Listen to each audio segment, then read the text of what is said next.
Hello, good morning, and welcome to Newsfile. This is your most authoritative news analysis platform, and here on Newsfile, we put Ghana first. The Ejura riots that led to the death of 2 people, they were killed by the military.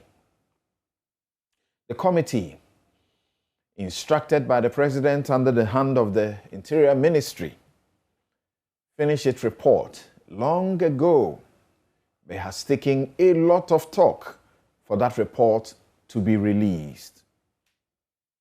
That report makes a number of recommendations, including not keeping the DCE in the area and the police and the military caught lying. But it says the social media activists Camacho must have been killed in a family feud and nothing relating to his social media activism. Is there a basis for this finding? President Akufo-Addo has come under condemnation, particularly by the minority led by Samuel Okudzeto-Ablakwa, for a while now, for profligate spending on what he has called luxury presidential jets for his travels. Questions have been filed in Parliament. No answers have been offered yet. He says he'll file some more. The presidency says plans are afoot to acquire a new presidential jet fitting the purpose of the president's travels. Is the president justified in seeking to buy another presidential jet? You remember the $2 billion Sino-hydro big deal? It was sold to citizens as the panacea to Ghana's infrastructural difficulties. Almost every region, every corner was labeled and targeted to receive its share of the $2 billion infrastructure development. First phase of 10 lots, how many have been executed? How about the second phase? Have we been building castles in the air? We'll be right back to deal with the vexed matters. I'm Samson Ladi Anyanini. Welcome back. This is Newsfile. It's your most authoritative news analysis platform. And here on Newsfile, we put Ghana first. And here is Samson's take. Treat citizens right before they show they have real power. I spent much of my week helping the RTI Commission with its week-long activities to mark the UN's International Day for Universal Access to Information. The Commission, which by its first ruling sent a signal it was going to uphold people's right to information, now has its first office in Accra. It was encouraging to hear the Sector Minister Kojo Nkrumah announce that over 500 officers have been recruited and they have been waiting to process your request for information. Even more refreshing were issues stressed by the chairman, Justice K.A. Oforiatta, retired, and Executive Secretary Yao Sapong Boateng, that information in the public interest should be supplied free of charge as commanded by the law. Information requested by the class of people stipulated in Section 75, including the poor and persons with disability, is also free of charge. And where fees must be paid, it must not exceed the exact cost of reproduction, such as cost of photocopy. The Fourth Estate, which has been producing high-quality stories in its short life, has made over 30 RTI requests so far. The RTI Act is the mother of all anti-corruption laws, as the president admits. Let's make good use of it in hope of securing for ourselves the country we desire for ourselves and our children. Visit www.rtic.gov.gh for more instructions. Now, a CDD survey released this week confirms what majority of Ghanaians have desired and preferred for a long time now: election of MMDCEs on non-partisan basis. Check this: 7 in 10 people, that is 76% of citizens, want DCEs elected, and 71% insist the election must be non-partisan. We have always known this. Citizens told the Constitution Review Commission earlier, this is their preference. President Akufo-Addo's preference for partisan elections was very unpopular, and so he was forced to suspend the referendum in December 2019. If this is a true democracy, the 20% who want partisan elections will and must stop insulting the intelligence of the majority who repeatedly and consistently insist on non-partisan election of MMDCEs as done in countries like Uganda, India, and Canada. The president wanted a costly process to have the entrenched Article 55(3) amended in a referendum to remove the prohibition of political party involvement. The fact is, all that was really and truly necessary was for a cheap process of having the non-entrenched Article 2431 of the Constitution amended by MPs. You don't need a referendum to take the power of appointment away from the president. Mr. President, if you are sincere about this, put the issue back for people to elect their DCEs on non-partisan basis. NEDCO, VRA, police. If you suspect someone has connected electricity illegally, follow the sections 93 and 94 procedures in the Criminal Procedure Act and go gather the evidence to collect your money and prosecute them. You do not have power to go ransacking homes in the absence of residents and whipping them in the name of punishment. The supreme law of Ghana, the Constitution, commands in Articles 14 and 19 that suspects, including someone you caught red-handed, committing an offense, must be presumed innocent unless he pleads guilty or is found guilty by the court.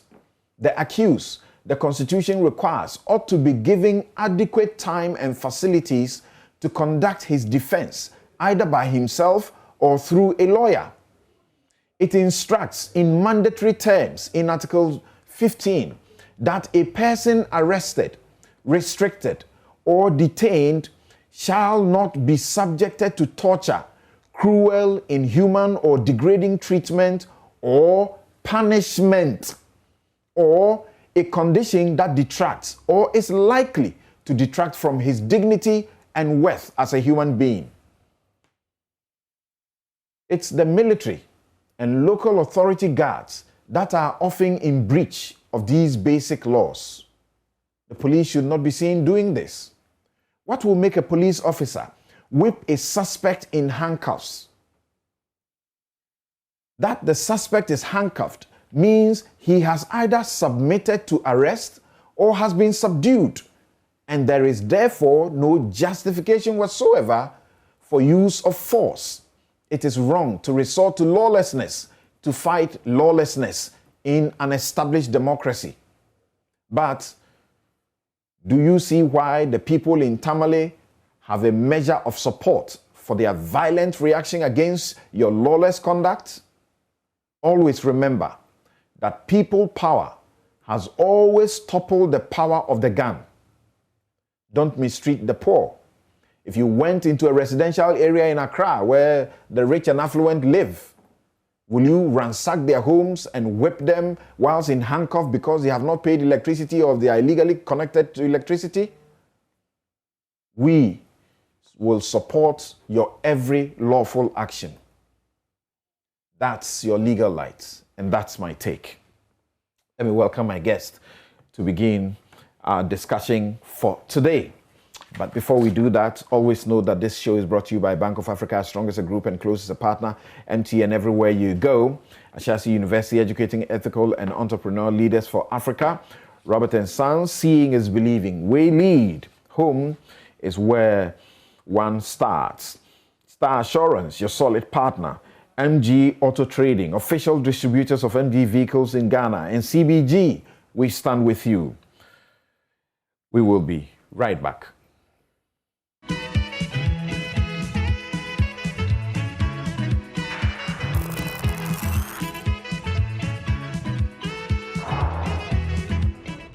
You're welcome back. And my guests for this morning's discussion are Oliver Baka-Vomawo, researcher, University of Cambridge, Faculty of Law, joining us via Zoom. Kofi Bentel, lawyer and senior vice president, Imani Africa, also joining us via Zoom. Gentlemen, thank you very much for making the time this morning to join us. Thank you for having us. Great. Good morning, and thank you. Great. Here in the studio, Dr. Gideon Boako, spokesperson and aide to the Vice President, and Sami Jamfi, National Communications Officer, the National Democratic Congress, NDC. Thank you very much for making the time to join us, sis. Thanks. Right. Okay, so maybe I should get to the to Zoom to begin with Kofi Bento and Oliver as we begin to interrogate the reports, the ministerial report on the Ejura matter. But would you guys have just a minute to say something about the fact that yesterday was a call to the bar? Quite a number of lawyers were called to the bar. Also, we know of the entrance exam situation, 2,700 and what, and only 700 plus made it, 2,000 failed.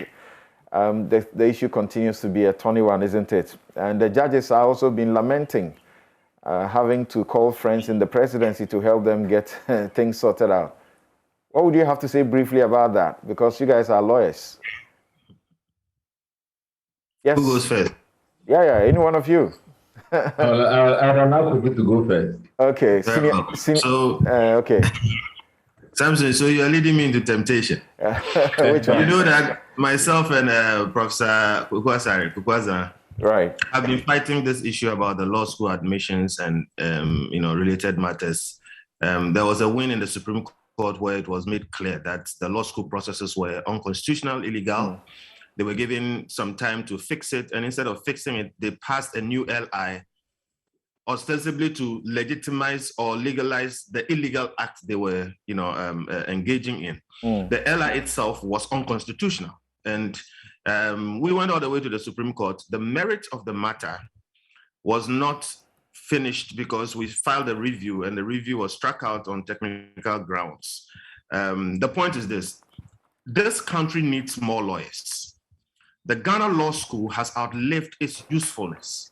We are restricting the production of lawyers to the capacity of the Ghana Law School, and that does not make sense, especially also because there are other institutions which are better resourced than the Ghana School of Law to train lawyers. There is nothing special about the training of lawyers beyond the training of doctors or the training of accountants or other professional courses, for which we should restrict it all to just one small school and continue to oppress people unconstitutionally and basically extort money from them for remarking and all kinds of situations. The examinations board, all kinds of questions around them. Look, we who are at the forefront of these things must continue to speak up and have these anomalies fixed. We are sending our case to Gambia and all kinds of places unjustifiably. So the earlier we fix this problem, the better. And those of us fighting it in the courts, and we've had so many different meetings, and I can tell you, in private meetings, almost everybody, including some of the people in power to fix this problem, agree with us. It is in public, they have different things to say. So we are not doing right concerning that particular issue. There has to be better leadership in that area. I repeat, there is no excuse why we should have only a few people. Kofi, that argument suggests that it's still a question of space because they can only admit so much. That is why they use the exam to pick just the number they want, and it's not about quality. But we were told the last time that they had made provision for as much as 1,500, spaces, and they were able to admit 1,000 students. So doesn't that tell you that now, if you have 2,824 candidates who, are sitting the exams, and 790 are passing, doesn't it suggest to you that it comes to quality and not really about lack of space? Because they could have admitted 1,500 or more.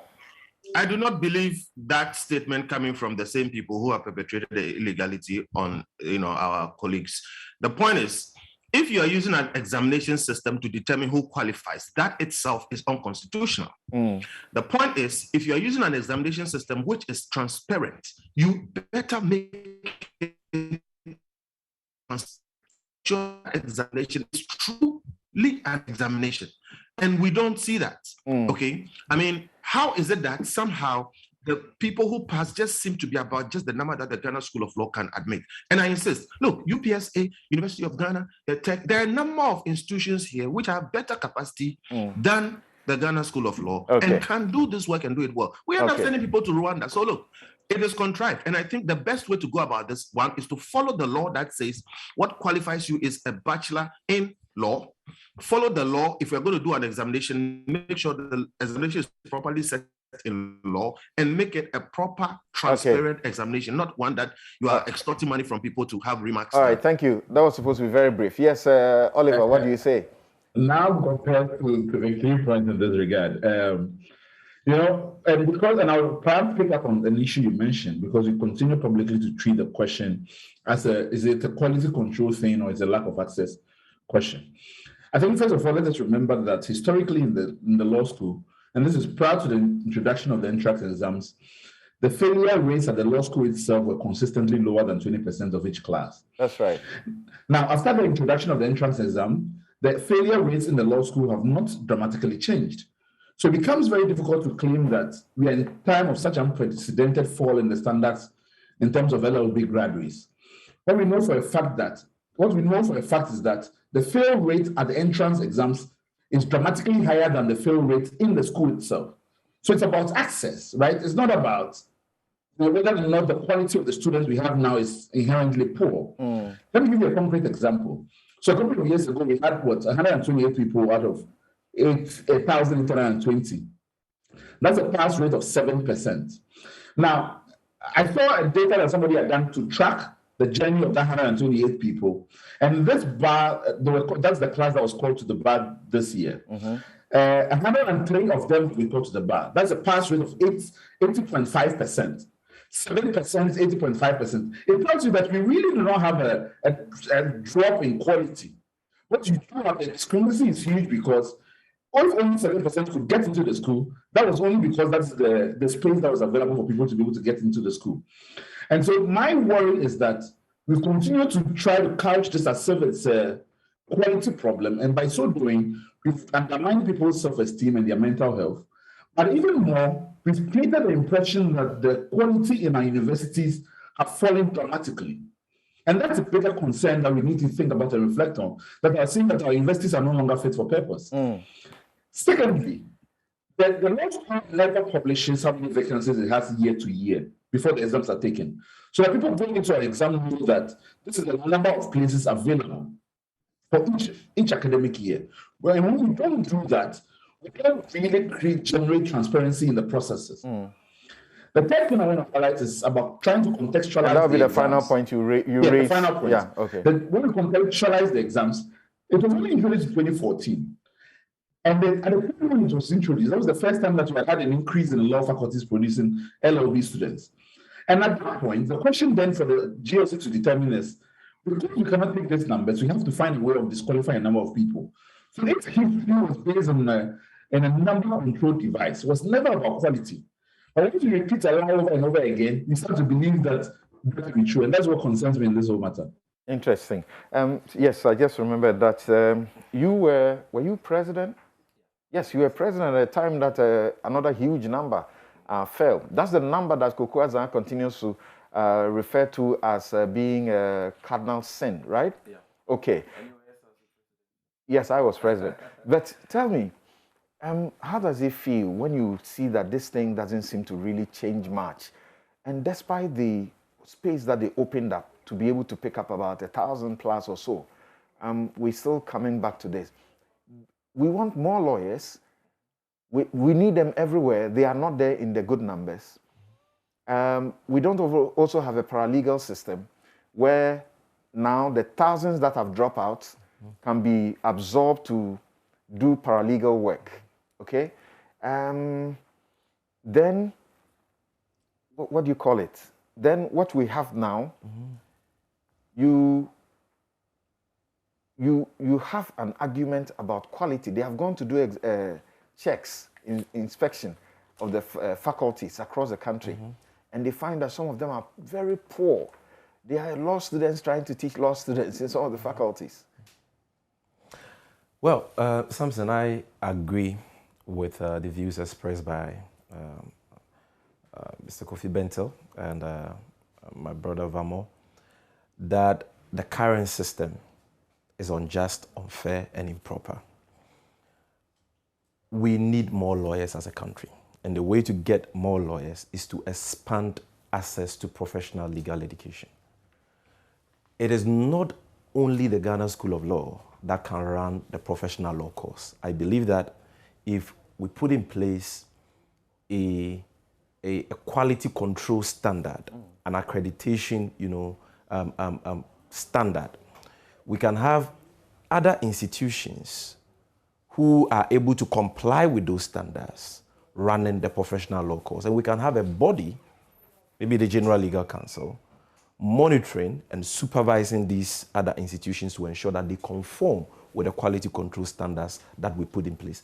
You cannot tell me that the University of Ghana cannot get lecturers to teach civil procedure, criminal procedure, and the courses we do at the Ghana School of Law. I believe KNUST has that capacity, the University of Ghana has that capacity, and many other institutions. What is happening is a deliberate decision to constrict access to professional legal education by monopolizing, that area for the Ghana School of Law alone. And that, for me, is unacceptable. With regards to the issue of quality relative to the entrance examination, Samson, you cannot assess the intelligence of LLB graduates, okay, with just one entrance examination. You put together 10 substantive law courses, contract law, criminal law, Ghana legal, 10. You set a few objectives, one or two essay questions.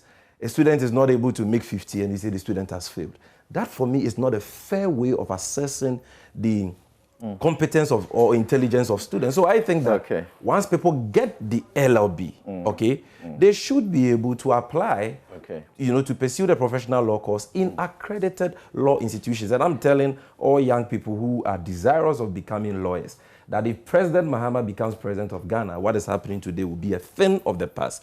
Because during the drafting of the People's Manifesto, when we interacted with Ghanaians from all walks of life, we came up with a policy of liberalizing the professional law course space. And we are going to abolish this system, accredit institutions, expand access to professional legal education without compromising quality. Thank you. Thank you.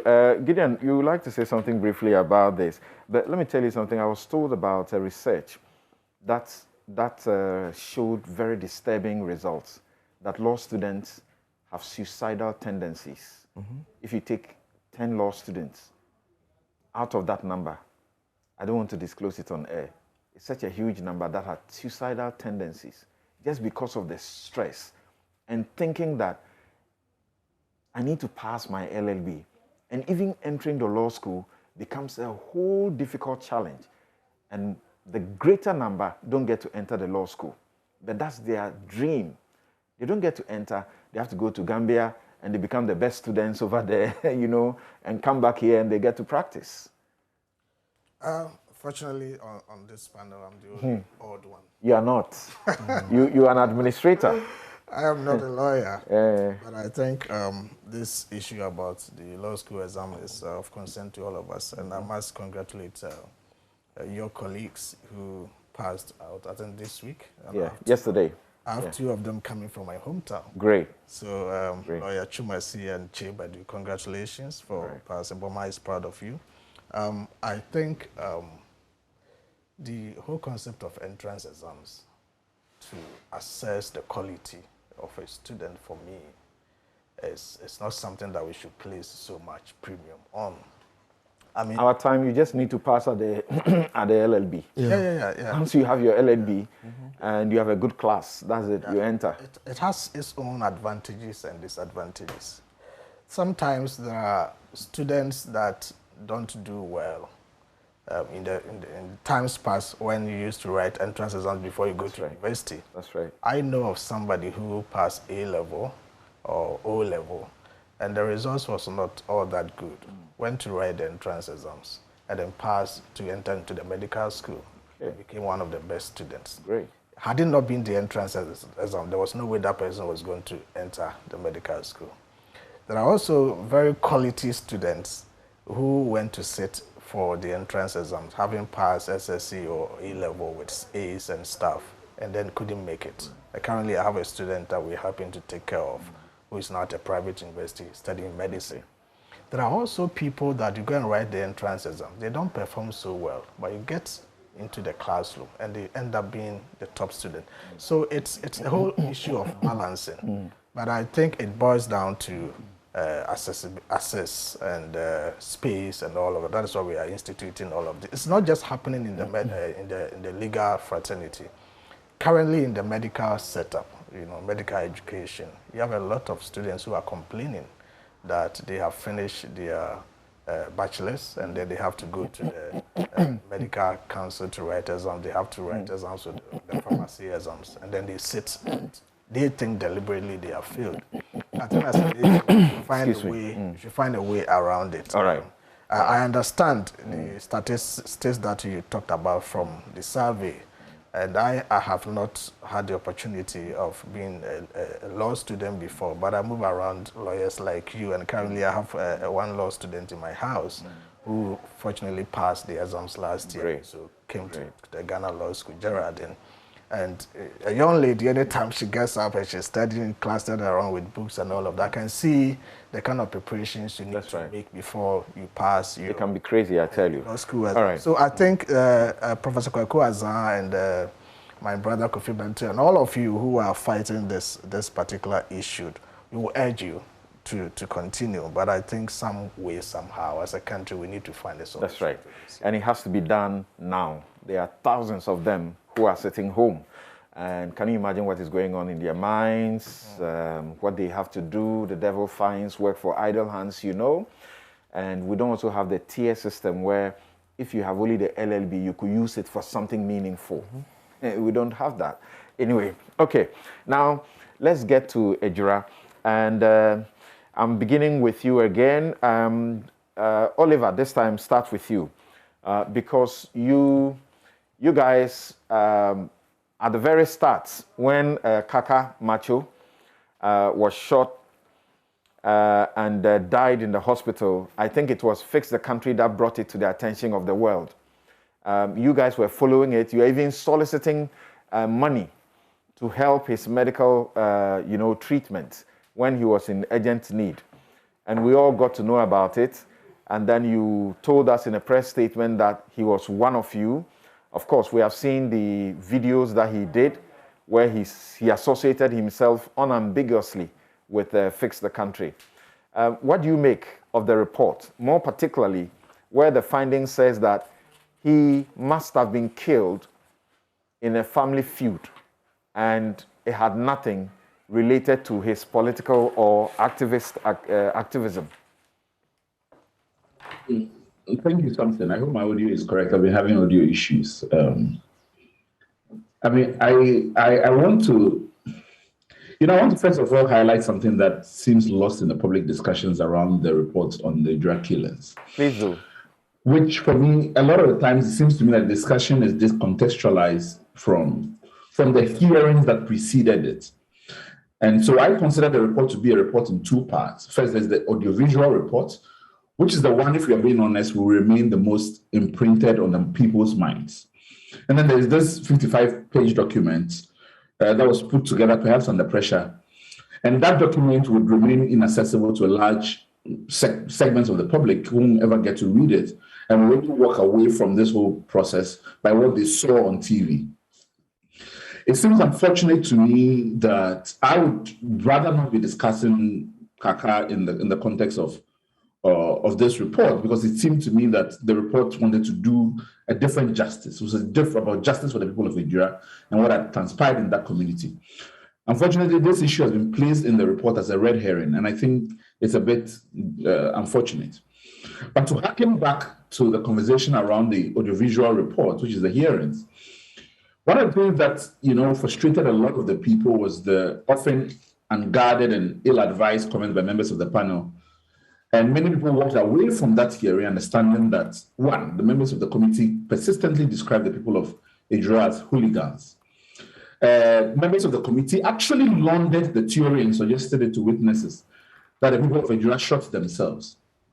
Members of the committee created a context where the media was vilified for their reporting on the Ejura killings, and they set up credible media figures for ridicule and character assassination. And to me, through that process, we demoralized the media and their work, and confirmed for many journalists that no matter how much you put yourself in harm's way to report the truth, tomorrow you'll be the one vilified. And I think it's a shame that the report and the members of the committee did not have the humility in their report to disavow those comments and to reaffirm the role of a credible media to our governors. Particularly when you see a report that tells you that the committee was so impoverished in its fact-finding capacities that the report in its entirety almost relies on the work of the media footages by Multimedia and Co. Yeah. And if you take away the media footage, you essentially take away the report. Now, to a question that you have asked, which relates to the mandate and even purpose of the committee, if you remember, one of the biggest issues was what was exactly the terms of reference of the committee and what was its nature. Was it a fact-finding commission? If so, what powers was it endowed with? Could it compel the production of witnesses and documents? And was it seeing itself as a body that will only summarize witness statements? Or was it capable of making independent findings of facts? Unfortunately, we treated to a report. The significant part of that 55 report is just a summary of witness statements. So the terms of reference authorize a foray into the killing of Macho Kaka. And how does that relate to the police investigation into his murder and the circumstances of his death? And how would it even affect, and particularly, the fair trial rights of persons who have been remanded into custody so far? These are some of the questions that concern me as I read the report. Considering that this wasn't also a commission of inquiry, you are not in a position where the individuals against whom adverse findings have been made can have a right of redress. If they did, through what forum, for instance, and in what manner? Now, the vexed master of Kaka's death, they have claimed that based on what they heard, forgetting the fact that they had no mandate to look into that matter, they're claiming that it was based on a family feud. At this point, they're not even going and accusing Babayiti alone, which the police are doing, of this incident, but they are entirely portraying the family as being in on something to kill this individual, which is a matter which is very, very worrying for me and has to worry everybody else. Particularly if you look at what they relied on. It seems to me that they reached that conclusion based on the witness testimony which they had in camera of Juan Aminu, I think. He himself says, I was not in the country for at least the past 5 years. And that I think that the basis of why ED would have done this was because Kaka had gone to report him to the police in 2020. And that Kaka had sought to keep him there in the cells for 1 week. First of all, think about the accusation he's making. that even though our constitution mandates that persons can only be, police can arrest a person without charge for 48 hours, that they wanted to keep the individual in there for a week. He goes on to say that Kake's mother went and bribed the police for Edie to be released in 3 days. Fanciful allegations. The least thing the committee could have done was to ask the Ghana Police Service, was there ever a report on Edie in 2020 for which he was arrested? Was he ever kept in cells? And what's the veracity of this accusation that this person is making? None of that is done. The person who claims that Edie left the country in 2020 and went to Nigeria. Edie has never traveled out of this country for at least the past 5 years.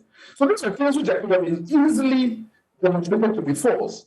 Yet the committee accepted this hook, line, and sinker.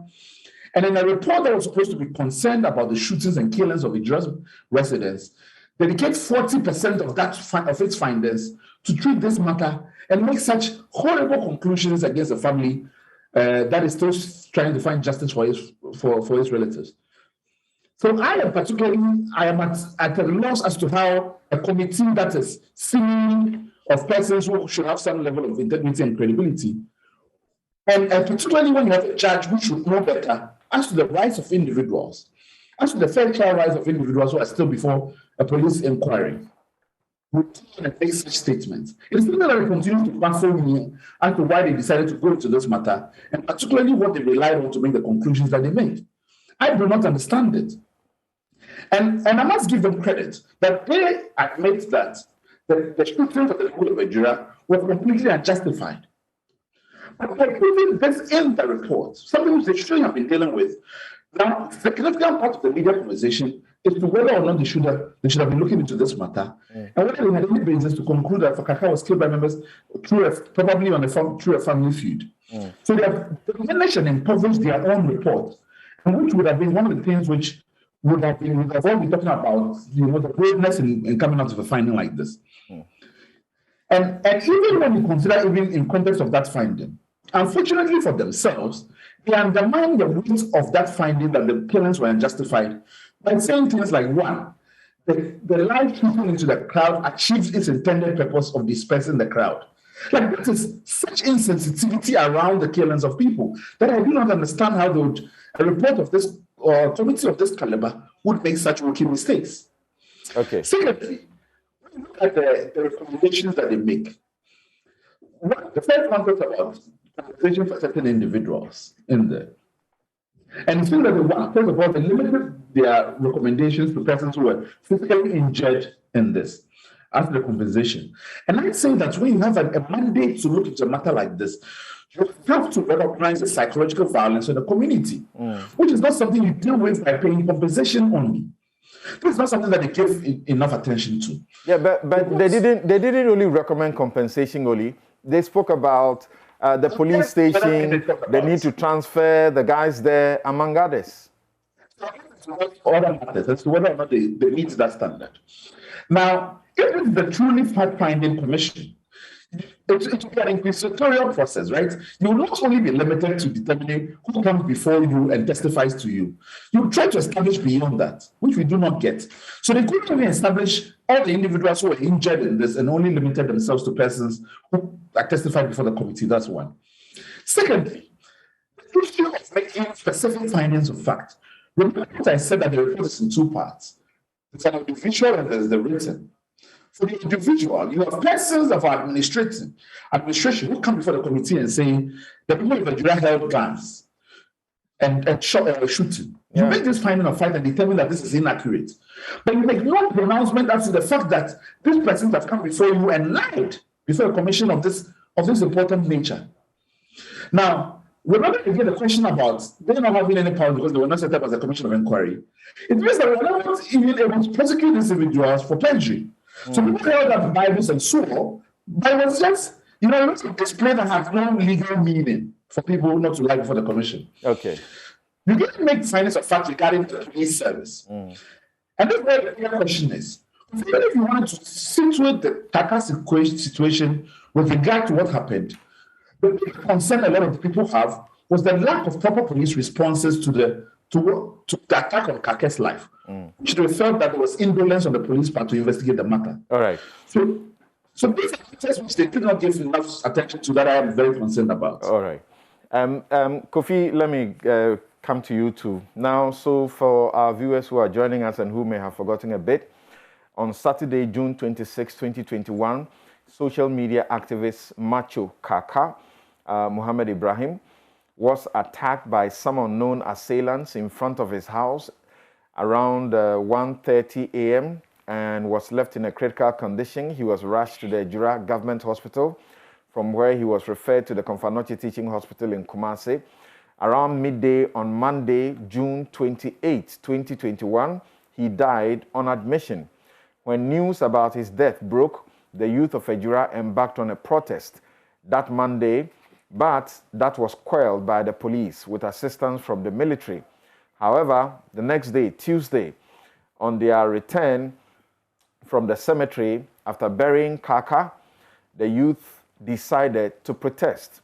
In the process, they clashed with the security, leading to the death of Abdul Nasser Yusuf and Muntala Mohammed. Then, President had to direct the Minister for Interior, Ambrose Derry, to set up a public inquiry into the incident. It is the report of this inquiry that we are looking at now.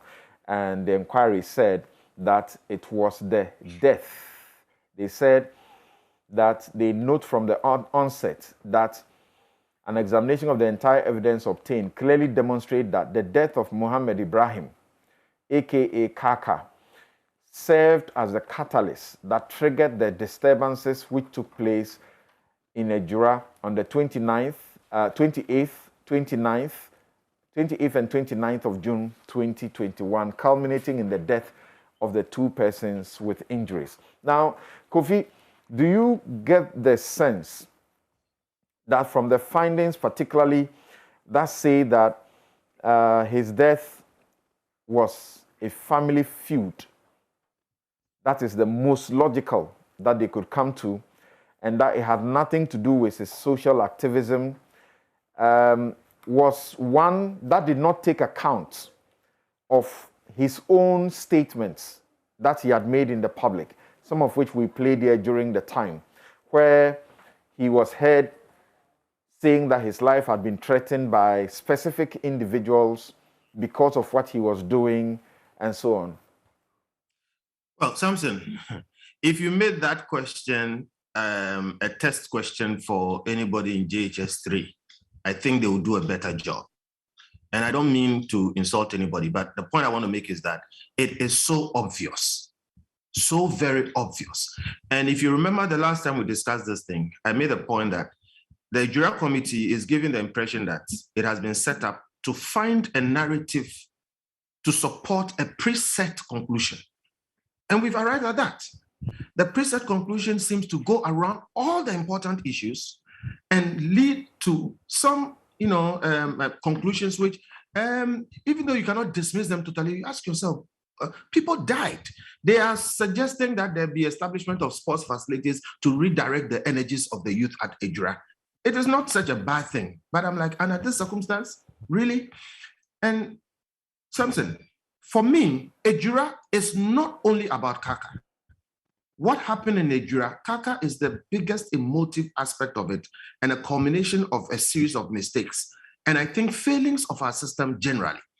So we make a mistake by limiting it to Kaka. I think that Ejura is essentially about the failings of our elites, of our leaders. You had a situation where something small happened in a town and the whole state needed to do something to kind of contain it. We ended up with deaths. We ended up with all kinds of situations. It will be very, very difficult for you to convince me that a murder of a person like Kaka, where there was evidence, as in a body, okay, where there were witnesses, people said they saw somebody drag somebody, they saw somebody do this or that, where there was previous to that murder, threats that were reported to the police, etc. You can't convince me that that is the kind of murder which is so difficult to investigate that we've not been able to investigate it. We've not been able to find how it happened. We've not been able to understand anything. And we've just more or less concluded that it could have, may have been, and it is this or that. I cannot believe that one. You cannot convince me that a civil protest in a small town needed the whole district or even regional security hierarchy to invite the military, and that led to shots being fired, and that led to human beings dying, and a number of things going on, and that should lead to this series of recommendations. I mean, it is very difficult for you to... This is a fact-finding committee. Unless they have the facts, do you think that they will make such a categorical statement? They said, we accordingly find that the death of Kaka was not, and that is emphatic, was not directly linked to his social media activism. It is more probably a family feud. This is also supported by the testimony of Aminu Muhammad, a resident of Ejura and a friend of the late Kaka. Samson, we have elevated the work of a non-professional investigative body like the committee, okay, to forensic investigations into a murder.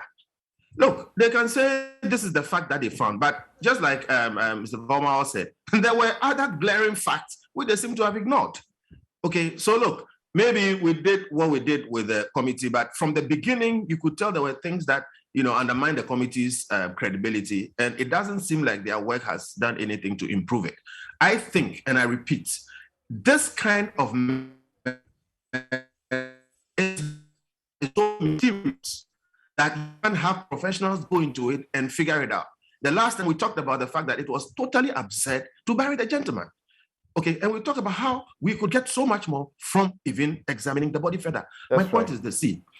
You have a recommendation also, which more or less skirts around the issues. In my mind, when you have a situation where a series of leadership breakdowns, okay, a series of authorizations seem to have gone wrong, leading to deaths, not one, deaths. It is catastrophic failure for which some people must be held absolutely responsible. The harshest punishment I see here is that somebody should be removed, which means could be transferred, and other people are being asked to be transferred. If these people are incapable of acting properly under pressure and leading to deaths, you want them to be transplanted to another place?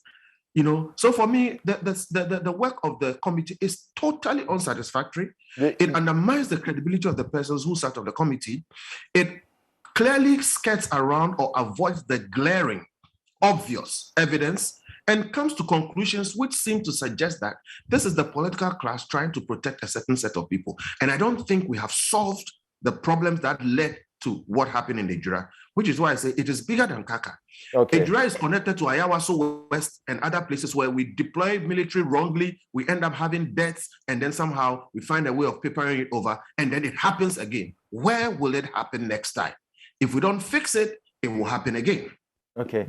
You know, you don't think, Sami, that when they find that upon examination of the entire evidence, there was no need or justification for the dispatch of a police riot vehicle, that's the water cannon, that, you know, we saw being chased around. There was no need for the dispatch of a police riot vehicle, water cannon, to the cemetery on the morning of June 29, 2021. This singular act, in the given circumstances on the ground, constituted an act of provocation. Both the district police commander and the deputy regional commander testified that it was the family of Kaka who requested for police protection during the burial of the deceased Kaka. This piece of evidence was denied by the family members of Kaka, who came to testify. When asked, both the deputy regional commander and the district police commander could not tell the committee the name and particulars of the said family members who made this request. It is observed that both the diary of action contained in Exhibit D, which is the docket built on the murder of Kaka, and the crime scene report on the murder of Kaka, and the demonstration at Ejura appended as Exhibit C did not contain the name and particulars of any such family member who made the request. The committee finds this piece of evidence as an afterthought.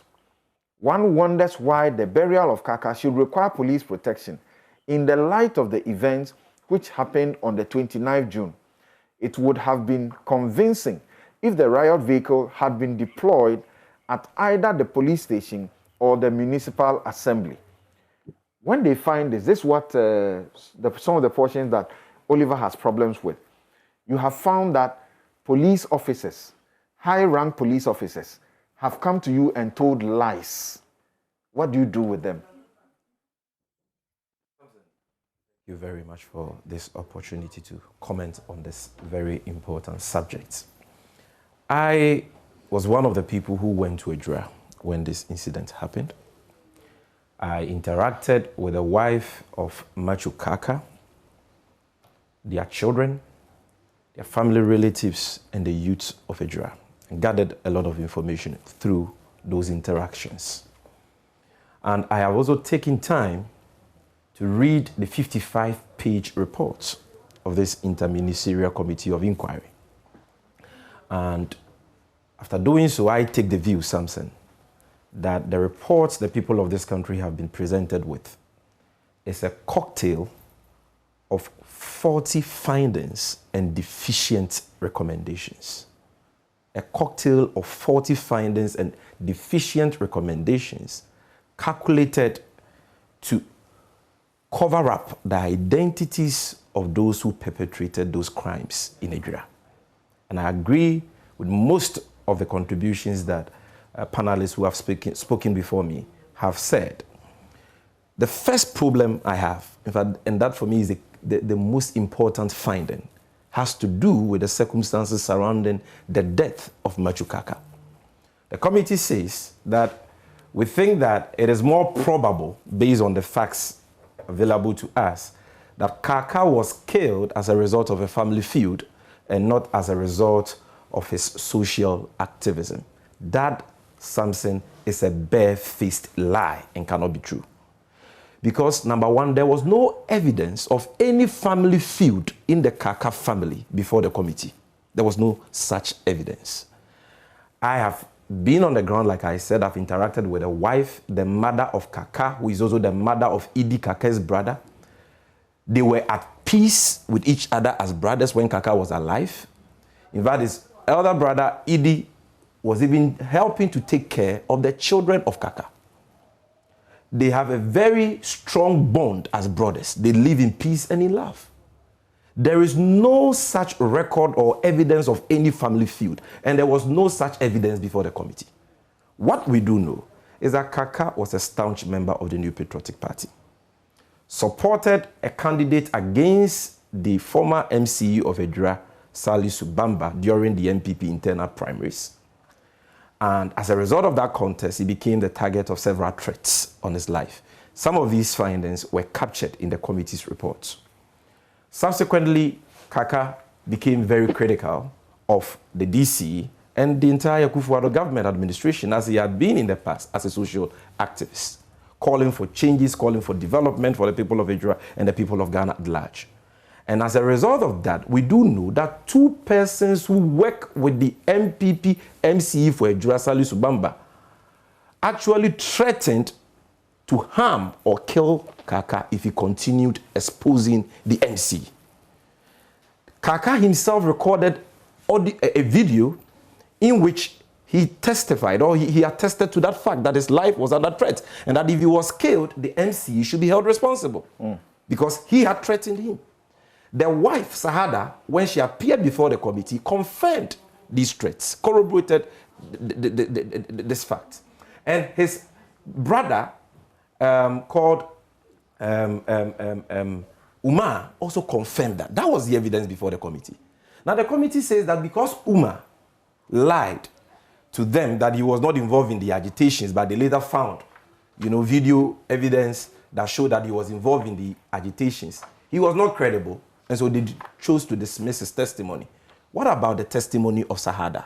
What about the video evidence that captured Kaka himself recounting these threats that have been made on his life. They pushed that aside, dismissed everything and said, no, we think that he was killed as a result of a family feud. Really? Where is the evidence of that family feud? In any case, who were the two people who were first arrested when Kaka was killed? It was Ibrahim Isaka, a.k.a. Anyas, and Fuseni Alhassa, both of whom are close associates of the Ejura MCE, Salisu Bamba. Why were they arrested? Some say they were arrested because Sadia Fuseni, the co-tenant of Kaka and his wife, when the incident happened, first testified to the police that he saw two people with holding sticks, one each. That is why they saw two sticks at the crime scene. Two big sticks. One person, if you know Idi Kake's brother, that guy, that feeble guy could not hold those two big sticks to commit that crime. But the lady first testified that she saw two individuals and mentioned those two individuals. And that is why they were arrested. And in fact, are still in police custody. Then after that, the lady goes to the police station again to change her testimony. That, oh, it is not two people I saw his brother. And without abusing any evidence, they arrest their brother too. And the mother of Kaka, who is the mother of Idi, who also got arrested, fainted as a result of that. Now, it is the word of this Sadia Fuseni, who has changed her testimony twice, but which the committee failed, to consider in their investigations, that the committee has accepted hook, line, sinker to make the conclusion that Kaka was killed as a result of a family feud, the evidence of which we don't know. So clearly, they have done a grave injustice to the family of Kaka and the people of Ejura. They had no business in the first place even pronouncing on who killed Kaka. Yes, part of the attempts of reference said that they could inquire into matters that they considered incidental or reasonably related to the Ejura shootings and the killings. But issues which the police are investigating, how can you make definite pronouncements without giving us any facts, any evidence? You are undermining that investigation. So the first 40 findings they made, which for me is very painful because it constitutes a grave injustice to the family of Kaka, is the pronouncement that Kaka was killed as a result of a family feud. That is a cover-up. It is not true. Secondly, it has to do with the very insufficient, deficient recommendations they made. Even before I come to the issue of perjury, the committee established through their investigations that, number one, there was no need for the military to have been deployed to quell that riot. And that the military should have only been deployed as a last resort and not as a first resort, as the Ashanti regional minister did. They said the deployment was wrong. Yet, in their recommendations, they didn't even recommend any specific sanctions. They said that the military high command should review the conduct of Lieutenant Opoku Adusei, the one who led the 10 soldiers, and apply the necessary sanctions. Very hazy, very vague, because they don't specify those appropriate sanctions.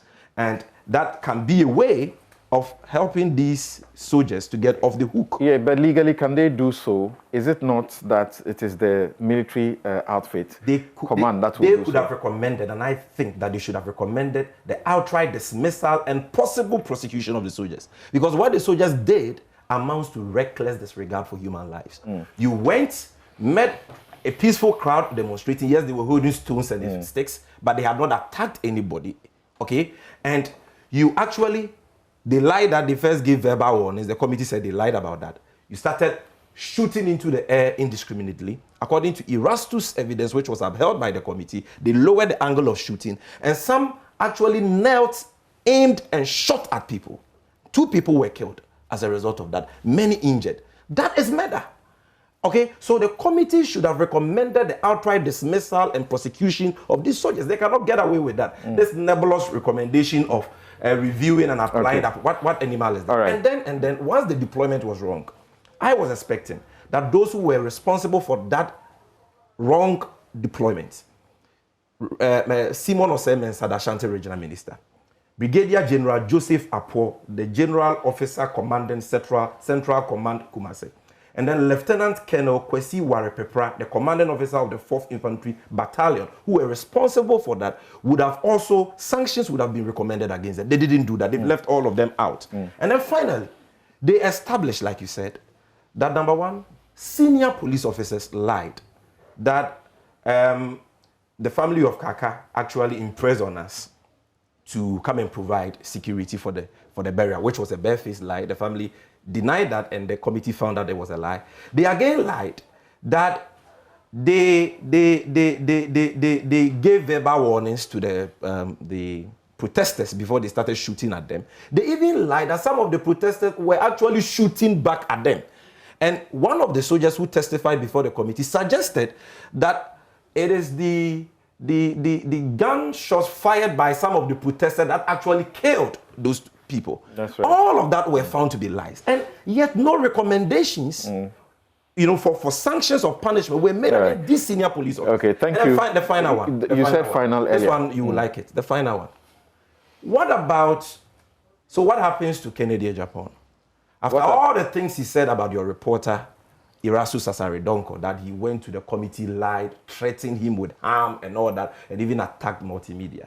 It so happens that everything Irasu said was backed by facts and evidence, and his testimony was upheld by the committee.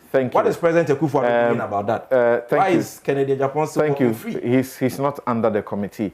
Thank you. Now, Gideon, to the issue. Now, Gideon, you see what happened, and the president on the 2nd of July, as I remember, already removed the DCE. Yeah. So what did the committee mean when they said the DCE should be removed? Well, I think the committee had a task to perform, and they have exercised that and given a report. We're talking about Ejura. Right.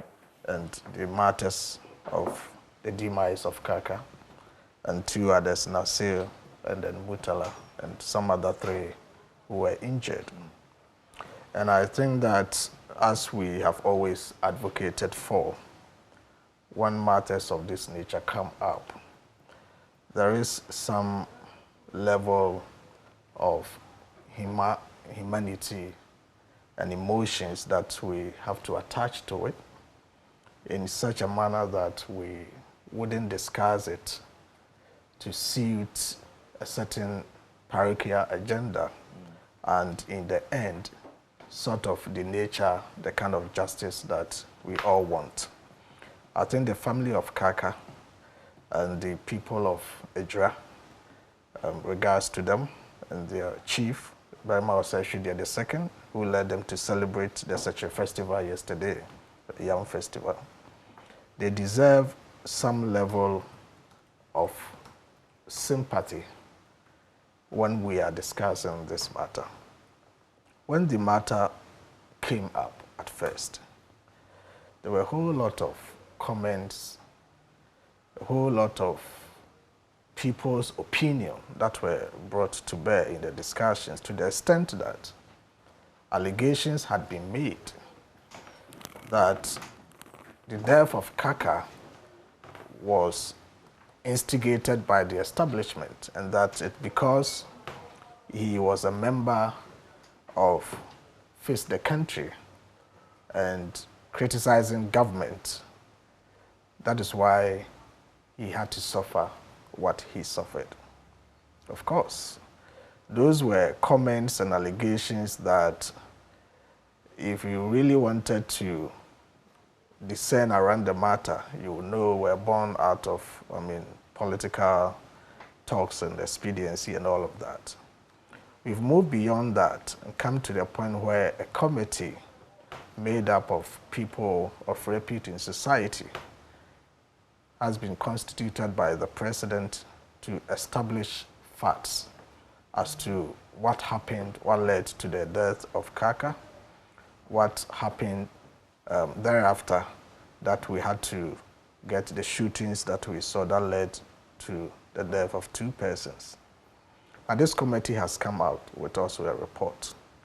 Naturally, you wouldn't expect those who took a certain position to shift very wide from the positions they had taken.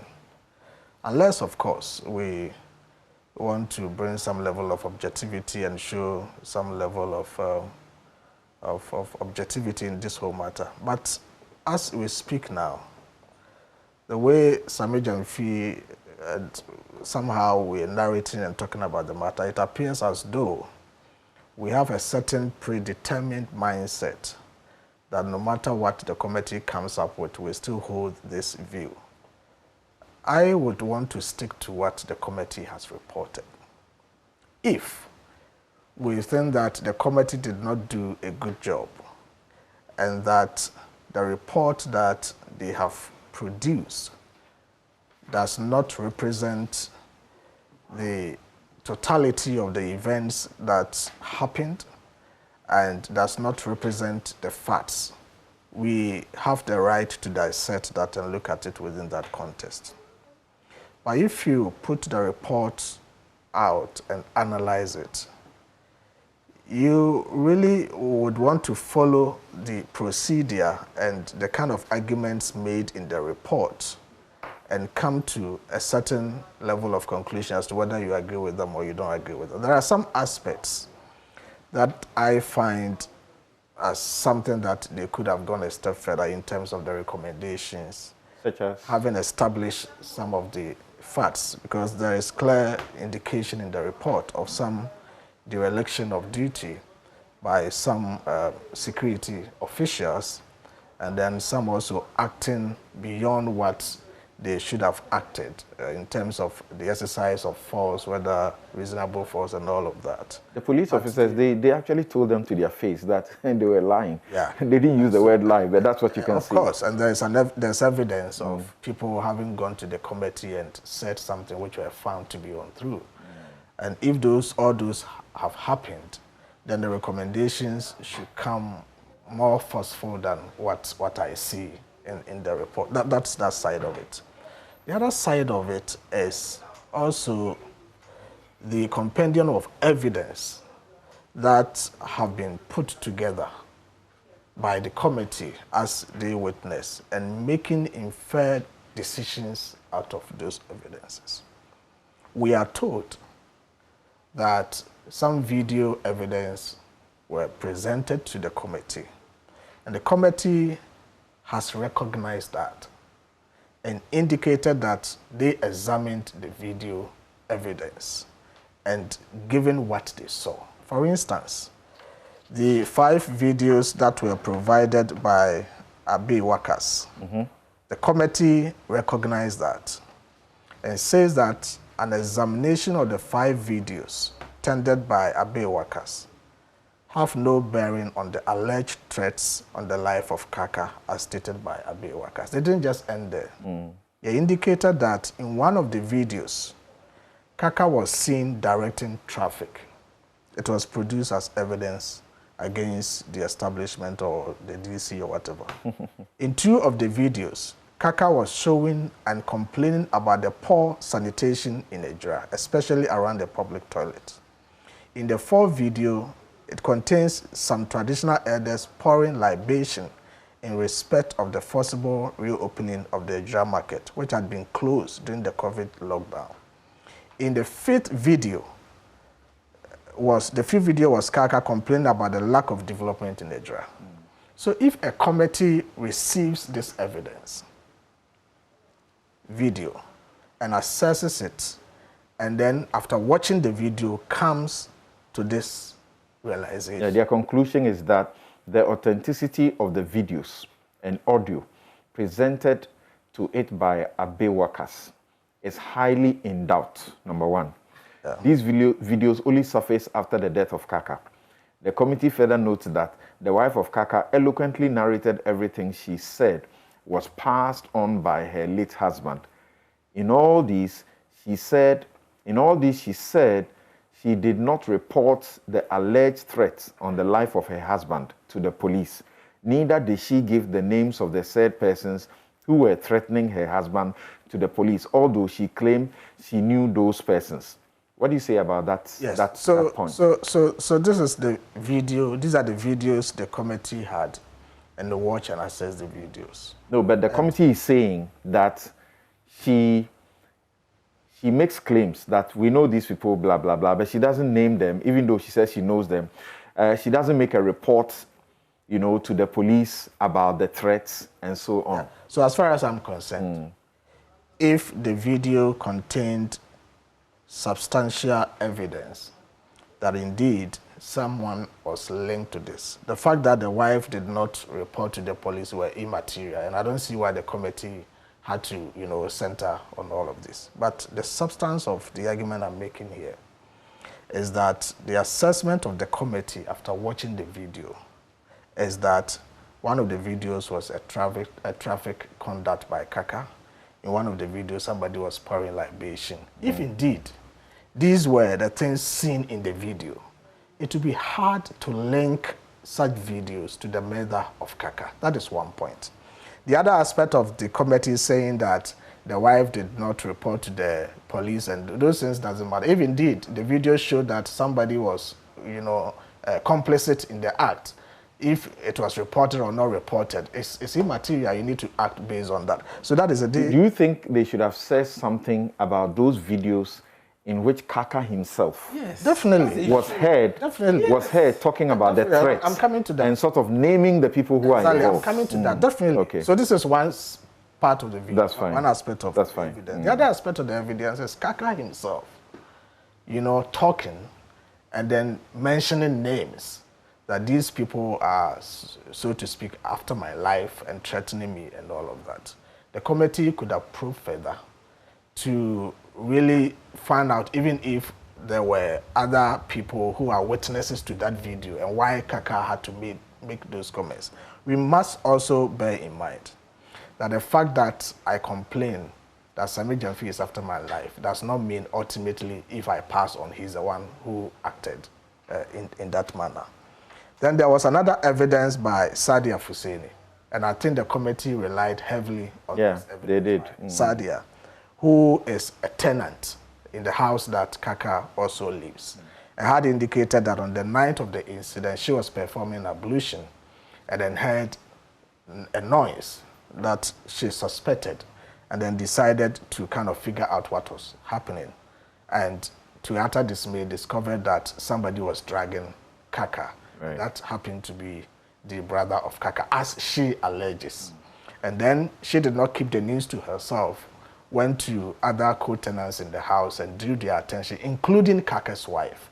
And according to the committee, Kaka's wife had admitted that indeed the woman came to her, that something had happened. And then in search with a torchlight, they found Kaka's body lying somewhere, either lifeless or near lifeless. So that is also another aspect of it. And the committee thinks that this story by Sadia was corroborated by another tenant, Muniri Ratu Alasa, who also testifies that indeed the tenant came to knock on their doors. They all went out and saw Kaka's body. In fact, one of them had also indicated when she came out, she saw Kaka's brother leave the house. So the committee seemed to have relied heavily and solely on this evidence by Sadia. And then, you know, jettison the other evidences that were tendered before them. As we are made to understand, this is a fact-finding committee. That's right. If there's another step to be taken, I'm not too sure whether in the legal way the committee had the mandate to kind of go beyond the fact-finding and what are the next steps to be taken.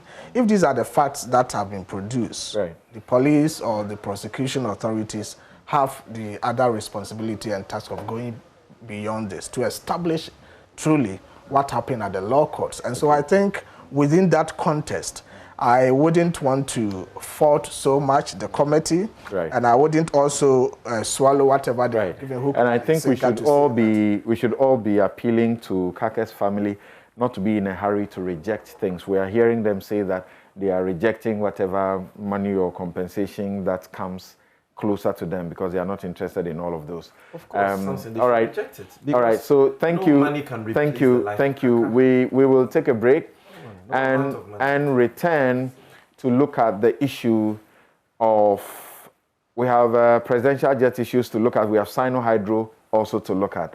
We'll be right back.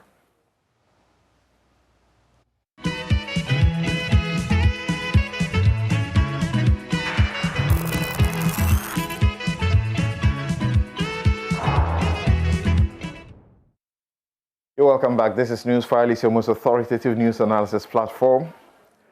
And here on Newsfile, we put Ghana first. My guest, Oliver Bakavomowo, is researcher at University of Cambridge Faculty of Law, Kofi Bento, lawyer and senior vice president, Imani Africa, Dr. Gideon Boako, spokesperson and aide to the vice president. Sami Jemfi is national communications officer of the National Democratic Congress. Just a few of your messages. This one from Musa Abatwa says, it appears that the committee that probed the Ejura killings was established to shield some people in government who were on record to have admitted they were behind the unacceptable act. We have some people who admitted that. Really? I'm calling the leadership of Zongo community, Office of National Chief Imam, to add their voice for justice to be served. Why is the committee report silent on the Ashanti regional minister? So that is your question that you're asking. Now, this from Godwin Adawine, used to be on this show regularly. He's a law teacher and lawyer. He is speaking about the first issue we touched on briefly. He says the entire system of both academic and professional legal education in the country needs revolutionary restructuring to free the system from conservatism and make it progressive. From conservatism and make it progressive. Yakubu Ibn Chambers says, I have always asked the question about the difficulty of the law entrance exams in Ghana. Could it be a cult without an opening key? I know a friend who was denied entrance but later gained admission to the Georgetown University in the USA and broke records. Something is wrong somewhere, and something has to be done about it to curb the exodus of fine brains abroad. Right, so thank you for those messages. We'll be sharing some more with you subsequently. Thank you. Now, let's see if we can quickly dispense with the matter of, okay, let me read this next message sent in by my production. Jake says, you don't need to be a forensic scientist to ascertain the report on Kaka and Ejura riot is twisted. Very poor job from the committee. Collins Game says the single conclusion by the Ejura report that Kaka's death has nothing to do with his social or political activism is for me a national stab in the back on the 30-plus citizens, how we are able to throw away opportunity to right wrong of society. I can't think far. Okay, when you type the message, read it over again. Prince Henry in Koforidia says, since the time the committee members started questioning journalists who appear on the committee, some frightened and frivolous questionings, I knew the report will not be accepted by the majority of the Ghanaian citizenry. Collins Littles says, political leaders are the reflection of our society. If we elect the same corrupt politicians every time, that's an obvious message that we don't want change. And then Baba, chairman in Tamale, says, the wanton bastardization of the committees and committees and commissions report in this country will lead us nowhere. And it is this very way we want to go. We need to plead to God to please give some of his angels to compose the committees and commissions that are asked to do work for the country.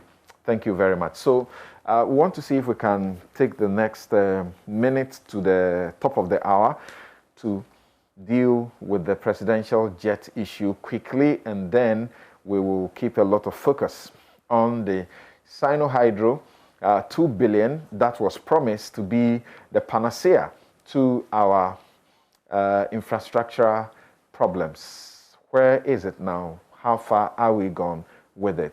So, you know that President Akufo-Addo has come under some flack from the minority in parliament, particularly led by its ranking on foreign affairs, Member of Parliament for North Tongue, Samuel Okudzeto Ablakwa, who has consistently looked at the presidential travels. The president has been chartering flights, and he calls them luxurious, extra luxurious flights.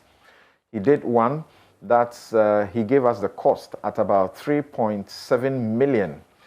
And he did another one that he gave us the cost that was so high, 2.8 million Ghana cedis earlier. That one was travel to South Africa and France.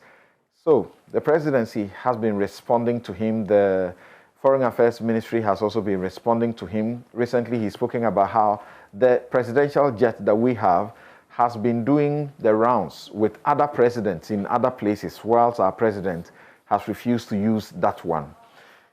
Right.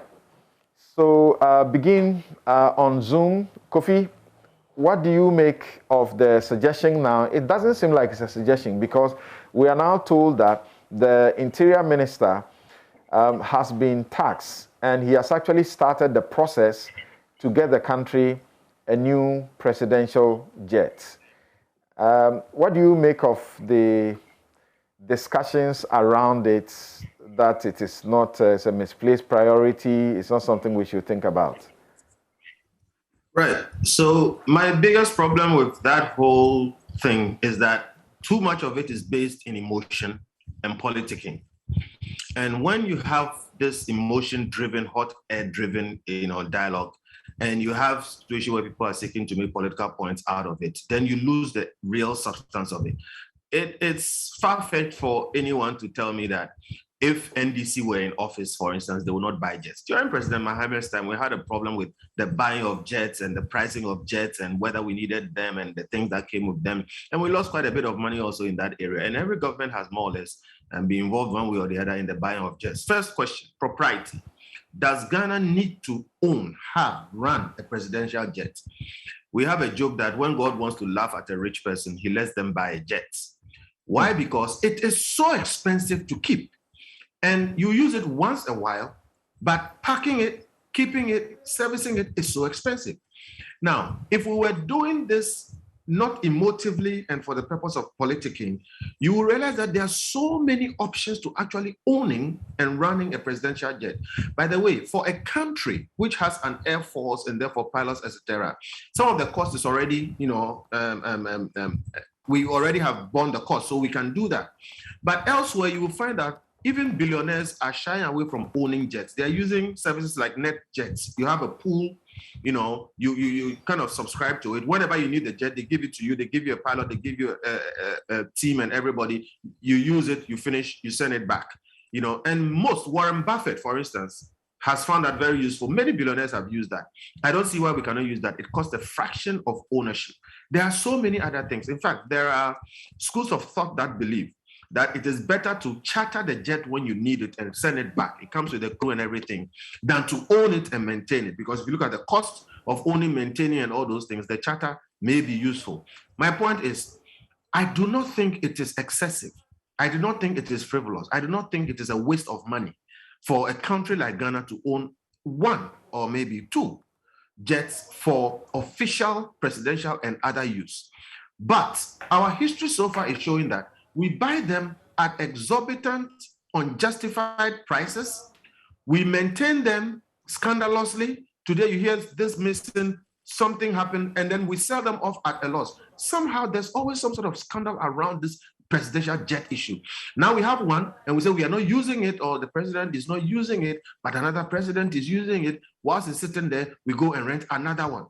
We need to behave as if we are not a rich country. Okay, so I'm trying to manage the words. But the point I want to make is that I've said over and over again, when it comes to the comforts and privileges of our leaders, they behave as if we are a very rich country, like Arabian kings. When it comes to providing schools and hospitals and things that ordinary people need, then we remember we are a poor country. We behave like a very rich country when it comes to presidential jets and travel. And I think we should cut our code according to our size. This country can own and run a jet, but we must be very conscious and calculating about it. We may have better options than just owning it, but if we want to own it too, clearly when we bought the last one, there were options that people put forward to show that we could have gotten it for less. So if you ask me, what is this fuss about? I would say this fuss is basically about politicking and people trying to seek, political points about this. We should be calculating and decide what the policy on presidential travel is going to be. Honestly, I'm one of the people who believes that it is not too bad if our president or our presidency has a policy that anytime the president travels, we are going to have a first-class travel for 6 or 7 people and pay for that. Ultimately, it may be cheaper than owning and running a jet. So can we take out the politicking? Can we take out the emotions? And can we look at numbers and options? You suggest that it may be cheaper. You suggest that it may be cheaper. But there are those within the industry who have operated aircraft who tell me that that suggestion should be wrong and that there is no evidence to back that, to rather rent instead of having our own. That, number one, there are security issues. When our president uses a private jet, our national security officials cannot pre-sweep for bags and listening devices before the president flies on them. Again, that,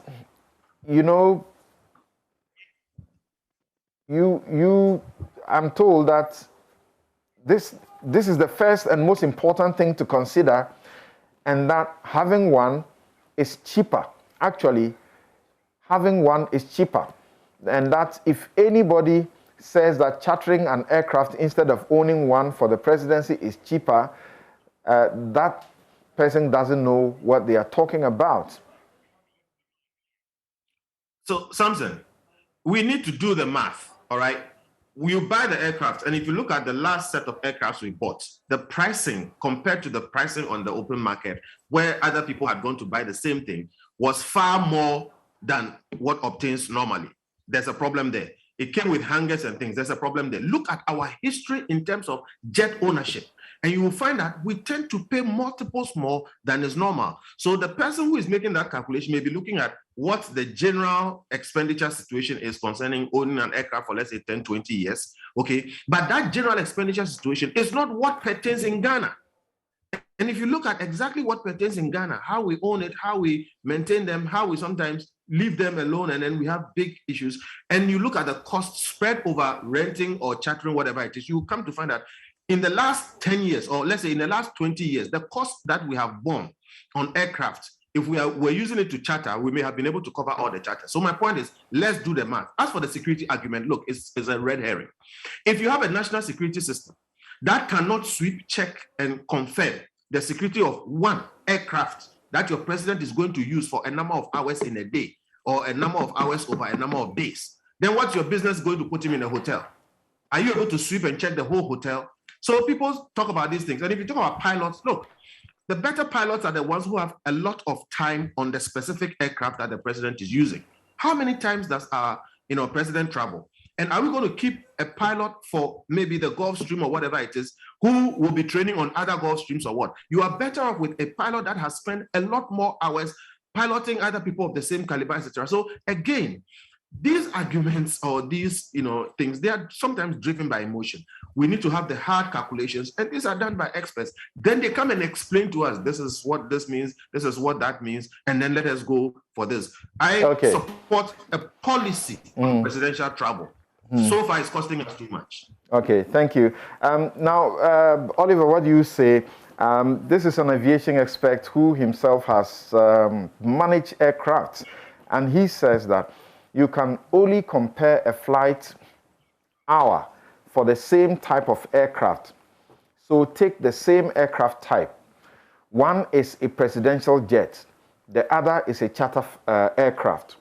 The price per flight hour is built up using aircraft cost, depreciation, engine cycles, engine hours, engine maintenance reserves, fuel burn, crew cost, fixed cost per hour, etc., plus operating profit. So you can't make the comparison and suggest that, chartering is better than owning one. This is Kweku Entry Buesiako. He's been in this area before. Yes, Oliver, what do you say? I think the natural reaction is that the question of acquiring a presidential jet for the president for Ghana goes beyond just costing. I don't think it's just a cost comparison question. Okay. And I think I could look at the problem from four angles. One, perhaps let's look at even transparency as to why government dealings, particularly public expenditure and government contracting, should be shrouded in so much secrecy. And it seems to me that there's a knee-jerk apprehension or perhaps even antagonistic approach to the release of public information about anything the state is involved in. We had the same problem when you consider Ijapa, Aka Energy, Sino-hydro, Kroll, even Agenda 11 procurement, then the presidential aircraft listing. Just about anything the government is involved in, you're bound to encounter significant resistance to public disclosure. And I may give recent examples, but the practice is of long date, right? And this really baffles me. With this attitude, which permeates like almost every level of public administration in this country, where our institutions operate on a certain level of secrecy, that there's an institutional psyche that gets offended when you question them. And that's what we are seeing around, Okujeto Blackware's in trying to still get information from the public. And I do not understand for myself why we have so much difficulty around this. Let me give you an example. When you see the release issued by the Ministry of Foreign Affairs to respond to Okujeto Blackware's question on the circumstances under which the presidential jet was used by the presidents of Sierra Leone and Liberia, it's almost read as if, how dare you even demand answers for these questions? Or as they put it, Okujeto Blackwaere was seeking to deliberately muddy the waters with these negative comments. He's like, ranking member of the Foreign Affairs Committee. He is a member of Parliament. As to the circumstances under which we use it, you can just go ahead and give the bare facts. We decided to bring them to be able to facilitate the ECOWAS meeting. Full stop. There's no need to characterize it as if we're doing something wrong by when you're asking for information about how we use presidential jets, right? So that's one of the things that bothers me. The second one is about, is the question of expediency. I have never seen public support for the acquisition of public presidential aircraft under any administration under the Fourth Republic, period. So I don't expect that any party is going into this discussion expecting the red carpet to be rolled out for them. But for some reason, some Republican politicians, on this, in an extremely competitive electoral framework like ours, already you expect them to be sensitive to bad press. On the issue of presidential jets, they seem to not be very bothered by what the public has to say on the matter. And when you consider that Ghana is at the stage where it's the most indebted as it has ever been in its life, our public debt is mind-boggling. When you look at the information the Ministry of Finance put out in June 2021, as of June 2021, we were owing an equivalent of $58 billion. This amounts to about 76% of our GDP. So these are atrocious debts that a person would think, as Kodibete was saying, that we be looking like we're a rich country when in fact we're in serious debt, which requires that we tighten our belts and that we look for areas where profligacy exists and be able to cut down on costs. And we're talking about emotiveness, and I think that emotions have a real place in this discussion. Because remind yourselves, this is a really short issue for a lot of Ghanaians and a lot of Ghanaian workers. Because since 2020, the government's response to about any issue has been COVID-19. We have thrown the COVID-19 so many times that it has become an excuse for any government failing under the planet. When you take the early statement in economic policy for 2021, and even this mid-year statement in June, COVID-19 was referred to at least 300 times. And this is not just talking about COVID-19, but the negative of impact of COVID-19 on our economy. In the public sector negotiations with workers, the reason why they accepted 4% was because the government was continuously using COVID-19 as a reason why government finances were in a sore state. So I said 4%, despite the fact that 4% was lower than the 9% yearly average inflation rates, despite the fact that we are increasing taxes, and for which reason you'll be poorer economically than you were last year, we've all about COVID-19. So the government is selling an image of a cash-strapped government, which we must do everything as much as possible. I think it offends people's sentiment that we're not even keeping the little we have. We don't even have a craft which can do something. And we're going on and still acquiring certain things which are bringing on public costs. It doesn't really sound well and it doesn't sell well. And I think these are the conversations that need to be reintroduced into the discussion as to whether this is the time we need to have a presidential jet. Then finally, Kofi has made a strong point about the policy around flying, which I think needs to be given credence. When you go to other democracies, anytime the presidential jet is used for private purposes, the individual is failed to the individual, even during campaigning. I remember when President Kufuor was president, there was a public interaction where a law student from Ghana School of Law had asked him, when do you know when you are president, and when are you a candidate for the MPP when you're campaigning? And it's important because if you're going to be flying a person on state resources to, say, when the president is on a stomping ground for an election or doing something privately, you need to be able to determine that and charge that to the person. And that's what Kofi is saying, that there's so much instances where public resources are used to subsidize private lives of individuals that we are unable to be properly distinguish and we're going to account for those. That's a problem we are dealing with. Even at the presidency, where private functions are being held and still the public is still paying for them. These are issues that bring sanity to public financing and the way in which we deal with the public thing. That sends a message across board that we are serious about this disaggregating public cost and private cost. So I think we need to bring to this discussion. Okay. Gideon, the minority in Parliament has been very clear. You have heard Haruna Idrisu, you have heard Akudjeto Ablakwa, and they are saying that the Akufo-Addo administration will not get the support of the NDC in purchasing a new aircraft. They say, we are not convinced that there is anything wrong with the current jet. That's the question. Yeah. Why are we shying away from telling the public what is wrong with the current one, for which reason there may be the need for another one?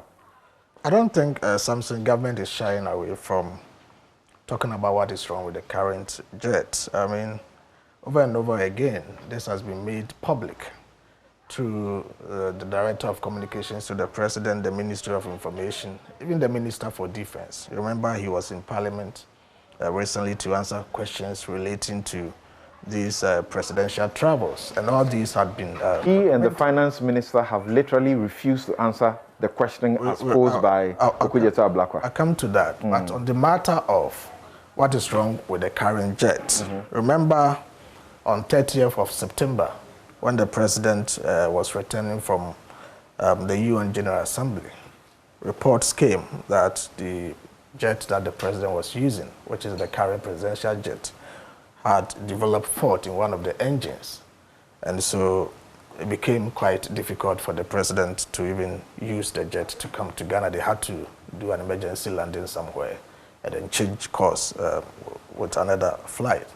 So this current presidential jet in its state does not have what it takes to do long-haul journeys. And this came from advice from the national security. It must be placed on record that before this incident happened, the President at all material times, whether he was traveling within the continent or across the oceans, was using the presidential jet. President Akufo-Addo, prior to 30th September 2018, had consistently used the presidential jet until this fault started coming up, and subsequent other faults also came up.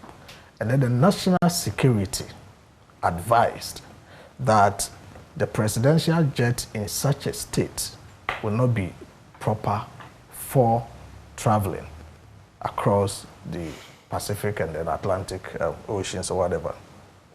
So that decision was taken. It's not a decision that a president gets up to say, today I'm not using this jet, tomorrow I'm using that. This is a national security matter we're talking about. So he will use it, but yeah, and the president not for long travels. Within the ECOWAS, anytime the president is traveling within ECOWAS, he's been using the presidential jet. It's only when he is going on a long haul journey, 6 hours, I think beyond 4 hours, that is when he uses, the chartered flights. So nobody can say that the president, out of trying to create a certain level of comfort around his travels, decided to abandon the presidential jet and then go for a chartered flight. The question Samuel Kudjeto-Ablakwa has raised consistently has to do with the class of private jets that he takes. These are what has been described as extra luxurious. He has the right to do whatever he's doing. But I think added to what he's describing and saying is a political sensationalism and the cheap politicking around this whole matter. If indeed we want the president to travel and this current jet is unable to serve that purpose, and then he goes for a chartered flight. The chartered flight that we're talking about, we should ask ourselves questions on whether or not it's the normal chartered flights that other, presidents and heads of states use. If we all come to the realization that as a country, okay, president, this jet is not in good shape, we cannot use it. When we're going for a chartered flight, let's go for a flight that costs X amount. And then we know that within that range of expenditure, it's good for the country. That's fair enough. As we speak now, we are unable to tell whether or not what the president uses currently in terms of the chartered flight is over expensive, moderately expensive, or less expensive. I must be candid on that. You see, those who have been arguing about should we charter or should we buy, I am not an expert. But I've traveled on, presidential convoys before, and I've used the current presidential jets. And to be honest with you, this presidential jet, there are times that even when we have to travel within Ghana, if I have my way, I'll go and use a commercial jet than using the presidential. Oh, why? Yes, because you see, you need to enter this presidential jet and see how the whole arrangement is made. Even when the president sits and somebody sits in front of him in opposite direction, without stretching your legs, both of you, your legs touch each other. The seats are unadjustable. There's no way you can recline even a bit. Okay?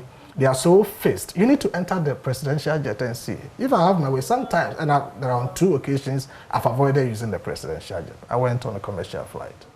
Because especially if you're going from here to Tamale, 1 hour or so, and if you have an airhead or something, you may not want to use that one. But that is what we have as a country, and the president makes do with that when he's traveling within the ECOWAS and all of that.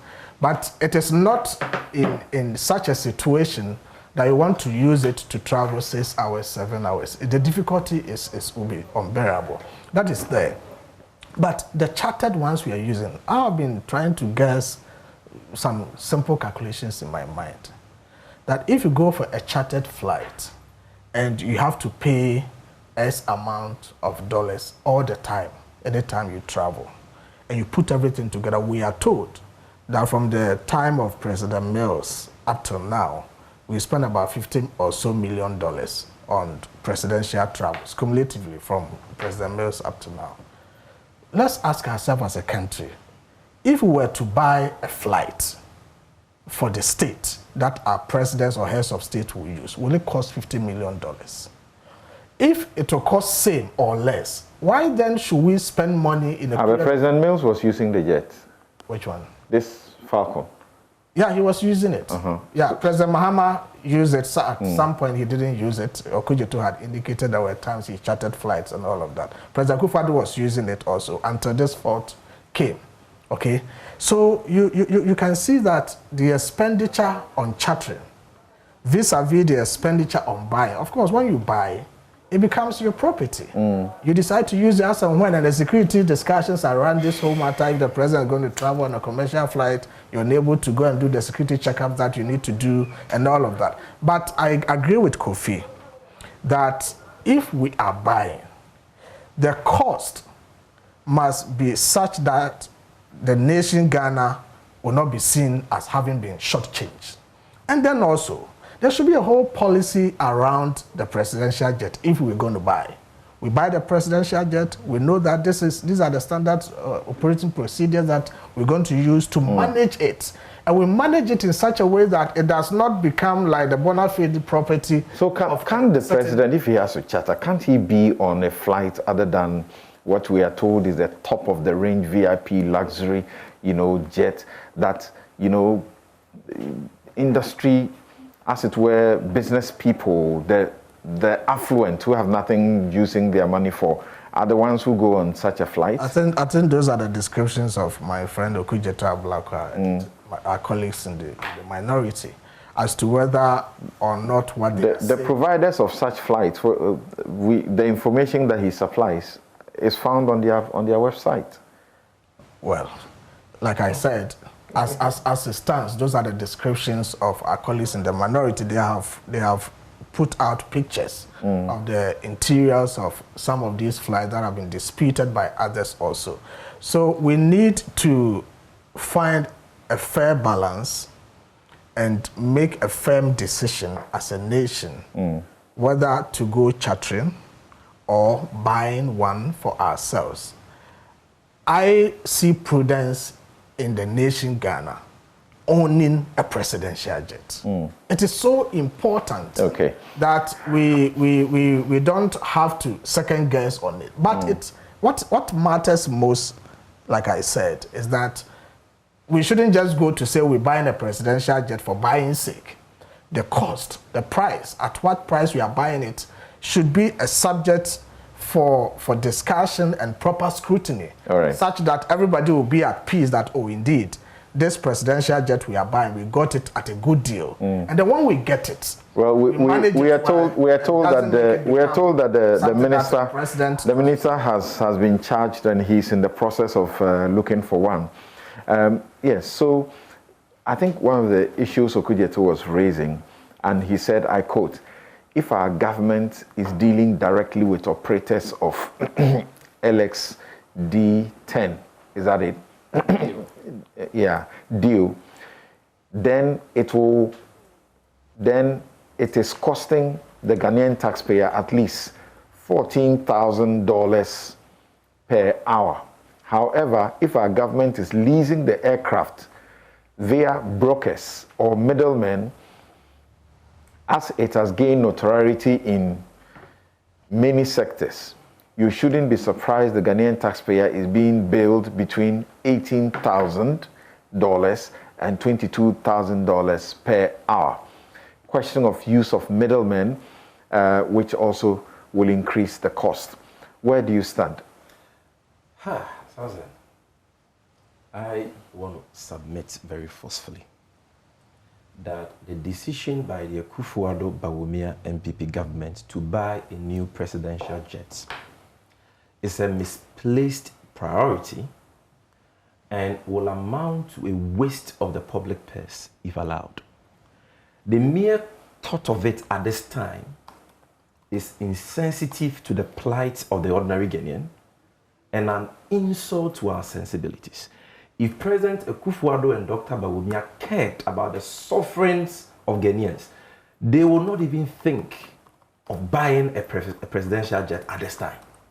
And some of the justifications being mounted, for this expenditure, some of which we have heard on this platform, for me, are mind-boggling. Look, Samson, our economy is in shambles as we speak. The country is broke because we are spending almost 100% of our tax revenue on just interest payments, the interest on our debts. Almost 100% of our tax revenue is spent on that.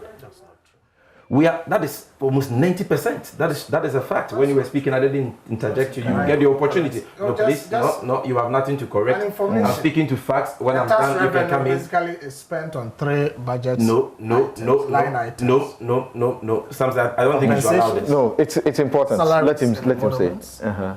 Interests and then statutory funds. So it's not just what you're saying. Okay. Is a blatant lie. If you look at 2021.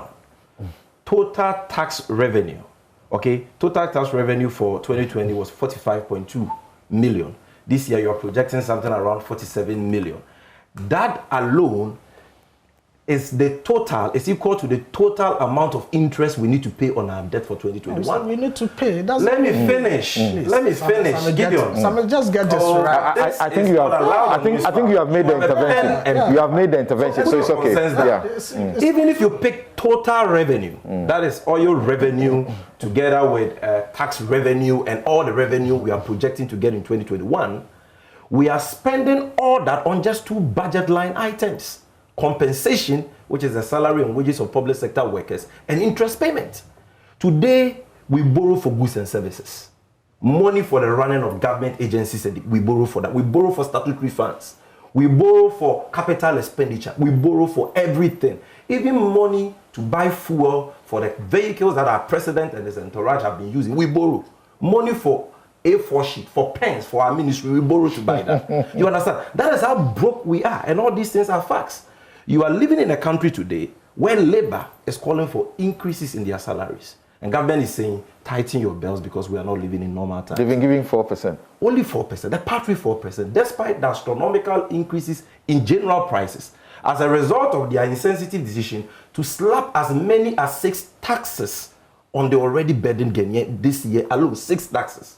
Look at the deplorable state of our roads, our health sector, our education sector. You go to our hospitals today, even in the capitals, and you find children and pregnant women lying on bare floors because there are no beds. In our schools, basic schools are not even getting access to textbooks 2 years after this government introduction of a new curricula. Go to secondary school, look at the deplorable state of infrastructure, look at the double track system. We need money to address all these issues of development, issues of job creation, and make life better for our people. And all you can think of is luxury and comfort. All you can think of is to purchase safety of the president. My brother, we have a presidential jet, don't we? That sort Falcon 900 EX, 11 years old. That jet is in pristine condition. It is airworthy. That matter has been settled. He says national security says it's not. He is lying because the minister... I think you shouldn't be saying that. No, I think you shouldn't be saying that. That is falsehood. It is falsehood because Dominic Nitiwul was summoned by Parliament. And when he appeared before Parliament and he was asked a question as to the condition of the presidential jet, the Falcon 900, he said the jet is airworthy. There's nothing wrong with it. But nobody has said you spoke about a fault. It developed sometime in 2018. Yes, but what machine in the world doesn't develop a fault? If the new jet you are going to buy, won't it develop faults? Why do we maintain jets? So because a machine develops a fault, we must throw it away.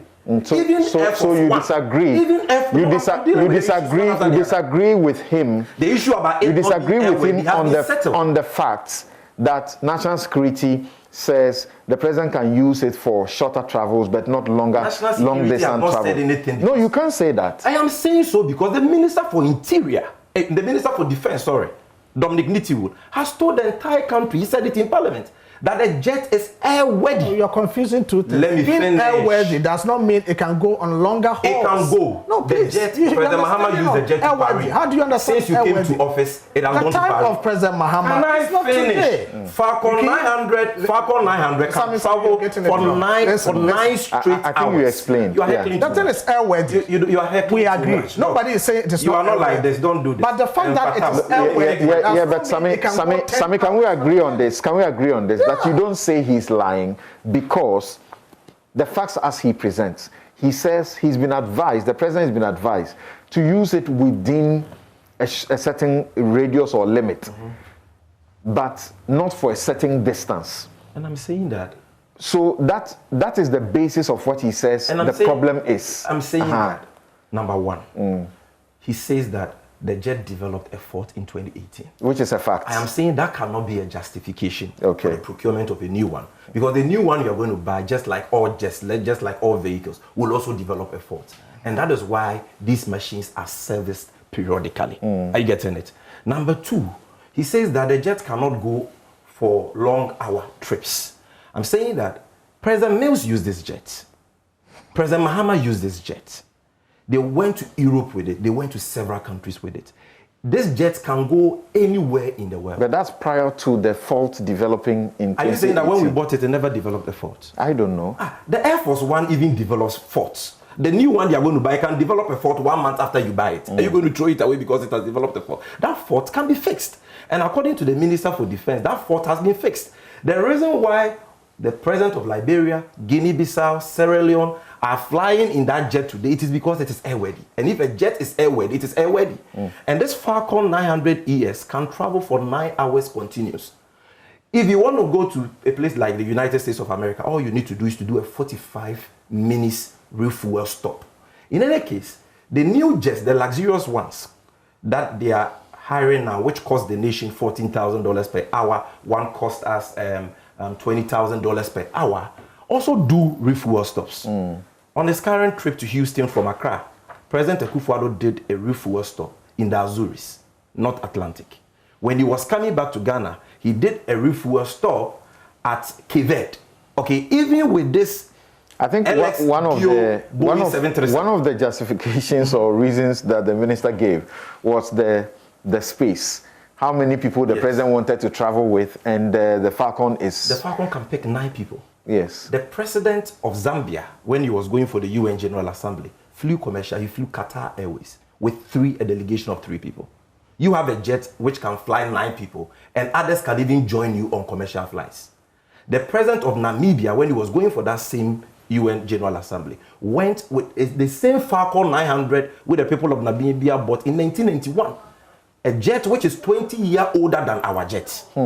Anytime President Mahama went to the UN General Assembly under his 4-year tenure, he flew commercial British Airways. President Mahama flew British Airways. So why this unbridled penchant for luxury and profligacy? In fact, President Kufuor did, commercial flights for 8 years. For 8 years, commercial flights. President Rollins did that. But should we continue that way? The current, no, but you have a private jet now. Rollins and Kufuor didn't have that. And you say that the private jet doesn't have facilities that can suit your comfort, and that you want a jet which you can shower in and all that. Look at all these unnecessary luxury that our president is looking for. He wants to live like an Arabian king, a Russian oligarch. In this time of difficulty, you cannot be heaping taxes on your people, telling your people to tighten their belts, to be patient and all that, because we are living in difficult times. When people are wallowing in penury, okay, and when you want to live in luxury, that is unacceptable. And Mr. Bento should understand that this is not emotion. This is not politics.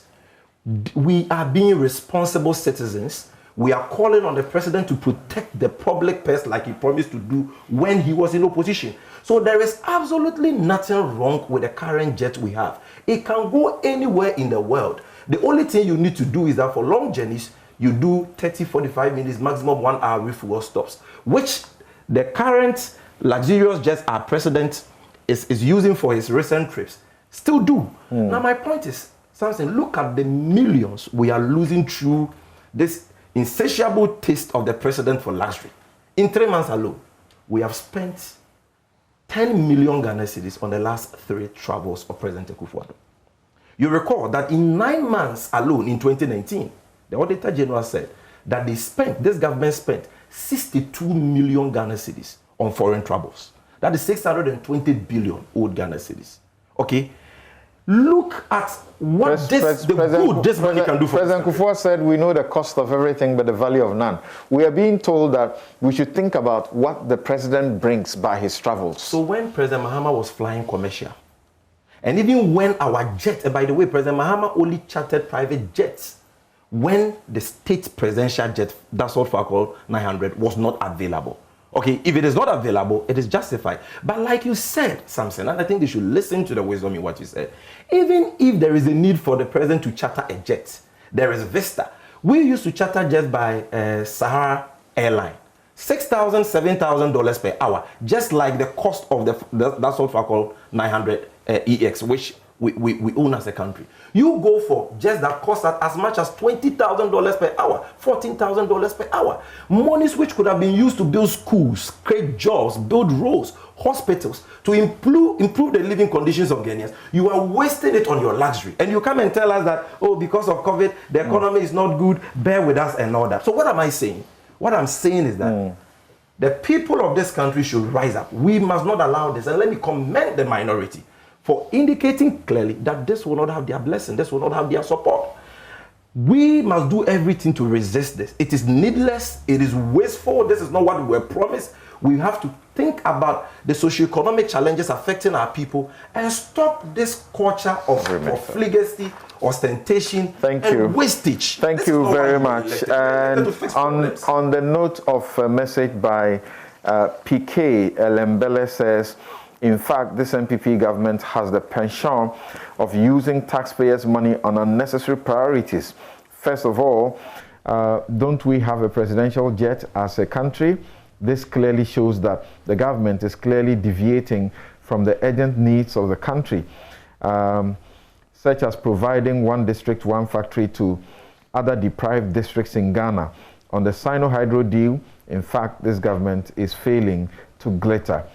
The talking is too much. And the NDC regime alone was taking from the same China, and Ghana gas was built. But what we are witnessing today is just a matter of more talking and less to be seen. We will take a break and return to give you the facts. And that's why Gideon is here, to give you the facts about the Sino-hydro 20 billion infrastructure deal, so we know where we stand. This show is brought to you by Bank of Africa, strong as a group and close as a partner, MTN everywhere you go, Ashasi University, educating ethical and entrepreneurial leaders for Africa. Robert and Sons, seeing is believing. Way Lead, home is where one starts. Star Assurance, your solid partner. MG Auto Trading, official distributors of MG vehicles in Ghana. CBG, we stand with you. Fabrimental, your partner in steel. We'll be right back.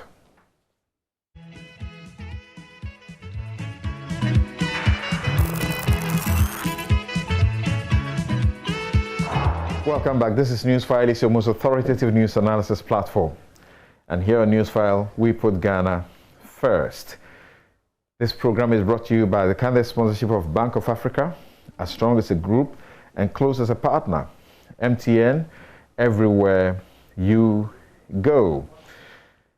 Ashasi University, educating ethical and entrepreneurial leaders for Africa. Robert and Sons, seeing is believing. Also, is brought to you by Way Lead, home is where one starts. Star Assurance, that is your solid partner.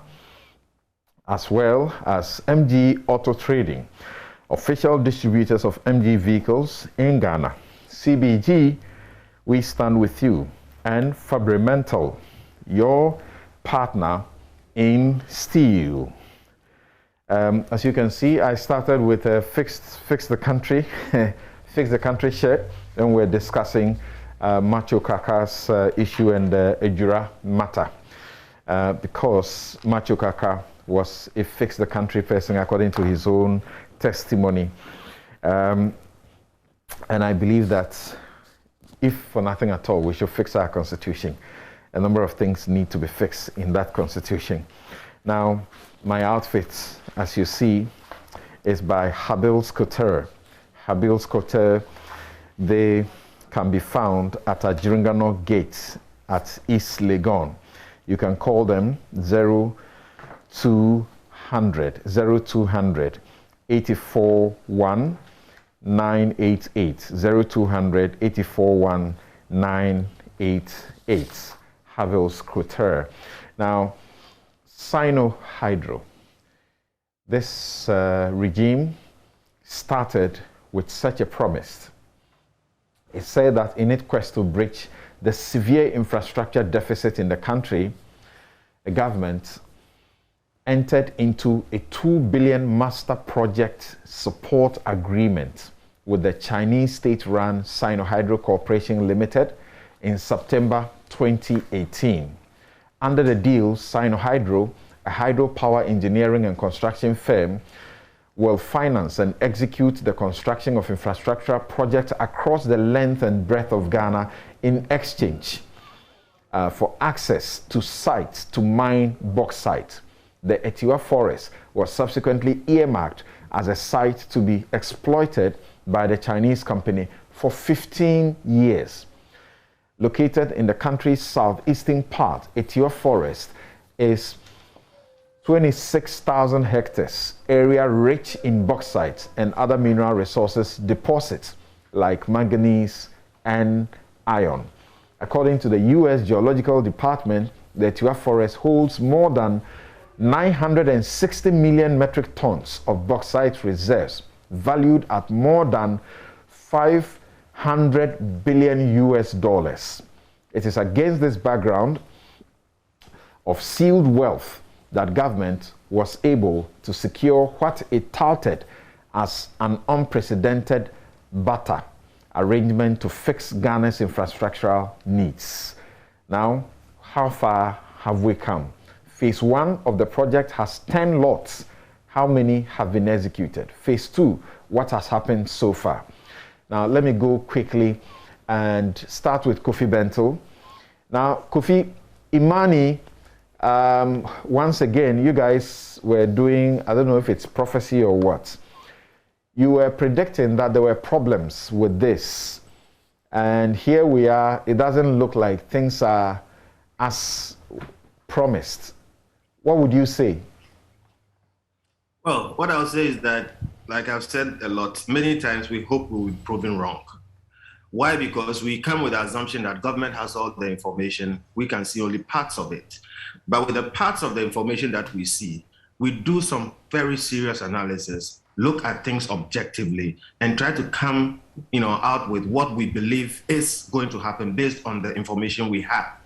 And we hope that there will be other things we didn't know, we don't know, we haven't appreciated, so that when it's brought to bear, we'll be told that, oh, you didn't know this, and because of that, we are going to go ahead.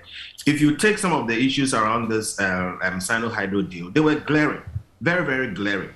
We were overestimating our, reserves. We were overestimating our capabilities. We were overestimating, what we were going to get from this, and underestimating what we needed to do to, deliver on our side of the terms, and consistently. And we don't know why we will do that. Okay, I mean, for instance, we were estimating that if the tonnage of bauxite we were estimating that we had, if we actually had that, we will be one of the world's greatest producers. And as we speak, Ghana is down there below 20th or whatever it is, and so many other things. Now, looking at all the variables, the different things that needed to be done, what we need to notice is that the Chinese don't just give money. What they do is have you in certain terms, and then they will wait. They'll give you all the promises, though. The Chinese don't like losing face. In front of cameras, they'll make you promises, they'll do all kinds of things, and they're a bit different from the Europeans when it comes to negotiations. But they will stick to the terms and make sure you deliver your part. If you do not deliver your part, they are not going to move at all. And they are not afraid of you or anybody. So trying to compress what we came up to, we realized that, look, at the end of the day, Ghana wanted to borrow money to invest in infrastructure. We wanted to borrow between 2 billion and 10 billion. For Sino-hydro, we settled on 2 billion. And then we chose to sole source Sino-hydro, which is a maker of dams, to go and borrow the money on our behalf, or more or less guarantee it, and then also use that money they borrowed to deliver the infrastructure in different places, a list of which you can see somewhere. Per the terms, Ghana had to borrow our own separate money, get into a joint venture, deliver on the bauxite value chain. And in fact, Ghana admitted and agreed that we were actually going to go ahead and deliver to them alumina, because alumina was about 10 times the value of the raw bauxite. And because of that, Sino-hydro was going to go ahead. Once they borrow and build the roads, we also do our part, deliver to them alumina. The value of the alumina was going to pay for the 2 billion roads that they were going to deliver, etc. When we looked at what it required for us to build that value chain, rip up Ejura forest, build the roads, build separate port facilities, build the alumina and other facilities and whatever it is. We had not done anything towards that. And we could not see any plans towards that. And we were looking at a situation where clearly we needed at least $200 million or so. And that was the easy part. Money is the easy part. But you needed a whole strategy plan, which was phased in a number of years to deliver that bauxite into alumina in a way that makes sense that the Chinese were going to use, none of which we looked like we're going to do. Now, to cut a long story short, when we looked at all the different things, and by the way, anybody can Google Imani, Ghana, Sino-hydro, and we wrote a number of papers on that. We came to the conclusion that, unfortunately, it required a miracle for Ghana to be able to deliver on our side of the terms, and we are not miracle workers. In even simple things, we are not able to do what we need to do. We didn't have the public sector, we didn't have the political leadership, we didn't have the wherewithal to deliver on our side. And for that matter, knowing how Chinese people have, dealt with us in the past, and we can go all into our history and the different things that we've been able to predict, we were quite sure in 2018 that this money was not going to come. These deals were not going to be done. We still hope that there is something we don't know, and I hope that Dr. Boako will tell us, which will make this come to pass. But for now, we've been dreaming wishfully, and what we need to do is to actually look differently at how we deliver on our infrastructure needs. All right. $2 billion, we've borrowed more than that in the last 4 years. So I think we could look at other things instead of this convoluted arrangement around bauxite and aluminum and Sino-hydro. Interesting. Oliver, so far, out of the $2 billion deal, Joy News has done a documentary titled, "Where is the $2 billion Sino-hydro deal? We haven't asked the question, the money. Where is the deal? And it found that government has only money to access 100 million, only 100 million for the first phase of the project. All this while, what does that tell you? I think that one of the things which is very repetitive in our body politic is the fact that we are very less mindful of the role of civil society and think tanks in the approach and the contributions they can make to policy decision making. And so no matter how much information you get and you sit down and analyze it and you're trying to make any contributions to public decision making, there has to be a knee-jerk rebuff of whatever you say. We have to double down on the government has to double down on its own numbers rather than critically engaging you to be able to have an honest conversation about this. And you can say this about so many other times when, institutions like Imani and others have pointed at the roadblocks and the obvious, infantile mistakes down the road which are going to bite us in the ass. And we still insist, camp heaven and earth, that no, our way or the highway. If you look at the entire Sino-hydro deal, and I'm also actually optimistic and listening to what Gideon has brought forward, there are 4 aspects to the problems that people started, talking about from the very beginning. The legal aspects of the deal, for instance, there's the legal aspects of the deal. There's the public interest and the constitutional matter or role of Parliament in approving the deal. Then obviously, a lot of what Imani and Kofi was talking about is the commercial and financial aspects of the deal. Then you can talk about the logic of resource-backed infrastructure financing. And then even the environmental aspects of the deal itself, which was going to lead to a depletion of significant forest cover for us. Regarding the legal aspects of it, if you remember, Parliament was only given the master project support agreement. And this was sort of like a tentative agreement, like we agreed to agree in future kind of agreement. And it was the same kind of agreement that IMF was compelled to look at. The essence of that agreement told us that there was so much more that we didn't know about the deal and which hadn't been yet finalized. Like, for instance, an exterior of that MPSA, we had a list of projects that we needed to do, the rules, the urban leaders, and all of that. That needed its own separate agreements. That were not part of this agreement. Then there was a financing agreement that was annexed to the MPS agreement. The financing agreement was sort of very superficial, which even contradicted the government's own saying that there was not going to be any money expended on the Ghana's part. When we know that, in fact, Ghana was making certain financial commitments, including, for instance, the setting up of an escrow, which carried a significant risk of penalties for default. The constitutional aspects of the deal. Like, I don't understand how we so impoverish Parliament in terms of the information that we put before it, that our minority in Parliament is compelled to tell IMF to review the deal on its behalf. Like, it defines logic for a modern Ghana state to be the only institution that is supposed to have control over the public purse, has very little information about it, that is forced to call on international partners to do the work that we are expecting it to do for us. That baffles me, right? Then commercial and financial aspects, a lot of which Kofi Bentil has talked about. One of the most, things that is difficult to understand is, first of all, the valuations that we're putting on our reserves, which were based on estimations that were made on data collected from the 1970s. They were projecting $960 million, which would have made the kind of reserves we had, I think 25% of global reserves, which made absolutely no sense, right? Like, so how do you get into a 21st century deal based on data that you haven't done any attempt to revalue realistically today? And so that what it creates is that the risk of default was not even a risk, it's a certainty of default. You're going to be able to meet it. Okay. You're also promising that you're going to be entering into a period to require you to mine about 8 million metric tons of bauxite, when at the time the capacity was generating less than 800,000. So it's like an unfold increase of your generating capacity. And it was unclear who was bearing the cost of producing that. Well, Ghana is promising alumina, meaning that we have to mine it and we have to be able to extract the alumina. And as I remember at the time, we did an investment of about $1 billion in upfront investments, and I think about 300 million year to year to be able to support the deal on our end. All right. Which none of that was contemplated with the Sino-hydro deal. Thanks. So, again, it's not surprising that we got back into the same situation again. Thanks for your perspective. Thank you so very much, and thanks to Kofi Bentil too so very much. Now, we have agreed on an arrangement here, how we're going about it. So we're going to hear from Sami Gyamfi, and then Dr. Boako will bring us to speed where we are all wrong as far as the deal is concerned. Now, I may have a last bite, right?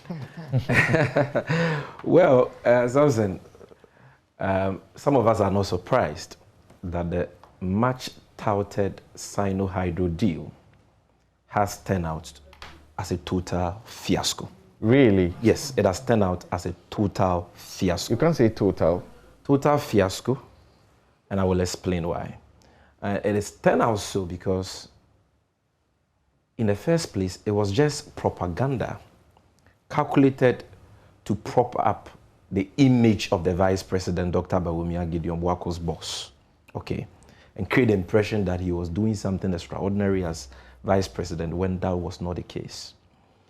And that is why today you only find people from the office of Dr. Bawumia speaking to the Sino-hydro deal rather than the experts, from the Ministry of Roads and Highways, because this whole Sino-hydro thing is his baby, and they want people to believe that, it is the best thing to have happened to Ghana, it is a panacea to our road infrastructure problems, and Bawumia is the brain behind it and all that, when it is all propaganda. But there are projects going on in Tamale and elsewhere. I will explain that to you. On the 26th of June, 2017, when they took office, a few months after they took office, the Daily Guide published that Dr. Bawumia had hit a $15 billion jackpot. I'm sure you saw that front page story. Bawumia hits $15 billion jackpot in China. That's right. See June 2017. That's right. And then we're waiting for this $15 billion, only to be told that, it is no longer $15 billion. It is going to be $2 billion. And that $500 million is readily available for the construction of bridges and certain roads. Later on in 2018, the information minister actually addressed us and was sure that this was the panacea to all our infrastructure problems. Made a lot of noise about it. Then in May 2018, they presented an agreement to Parliament, two agreements, the master facility and then the deferred payment agreement, which said that phase one was not going to be 500 million, but 649 million. So people rejoiced, people were happy, very expectant. 649 million for 10 lots. Meaning 10 different projects, made up of about 70 different road projects. And they captured this in their 2018 budget, 2019 budget, and 2020 budget when they even declared the year of rose. Now, those projects were not supposed to run ad infinitum. They were not supposed to take forever. They had a definite period for their completion. And we were told by government that all the 10 laws under phase 1, $649 million, were supposed to be completed by the end of 2020. Now we are in 2021. And some of the laws, about 4, have not even started at all. And the ones they have started are nowhere near completion, Because per records that were presented by the Ministry of Roads to Parliament in May 2020, and I was told this by a ranking member, Honorable Kwame Abuja, government indicated that so far they've only been able to draw down $36 million out of the $649 million for phase 1.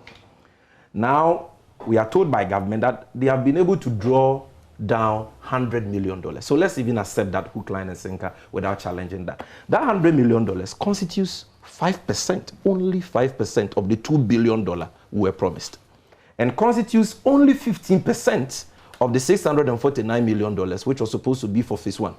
So if you are supposed to complete a project, 10 lots by 2020, and we are in 2021, and you've only assessed 5% of the amount, or 15% of the first phase, yes, you may be doing something, but that is nothing compared to what we're expecting based on what you promised us. And that is why I am saying that Sino-hydro has been a monumental failure and a total fiasco. Now, the reason is what Mr. Bentel explained. They built this whole thing around a so-called barter arrangement.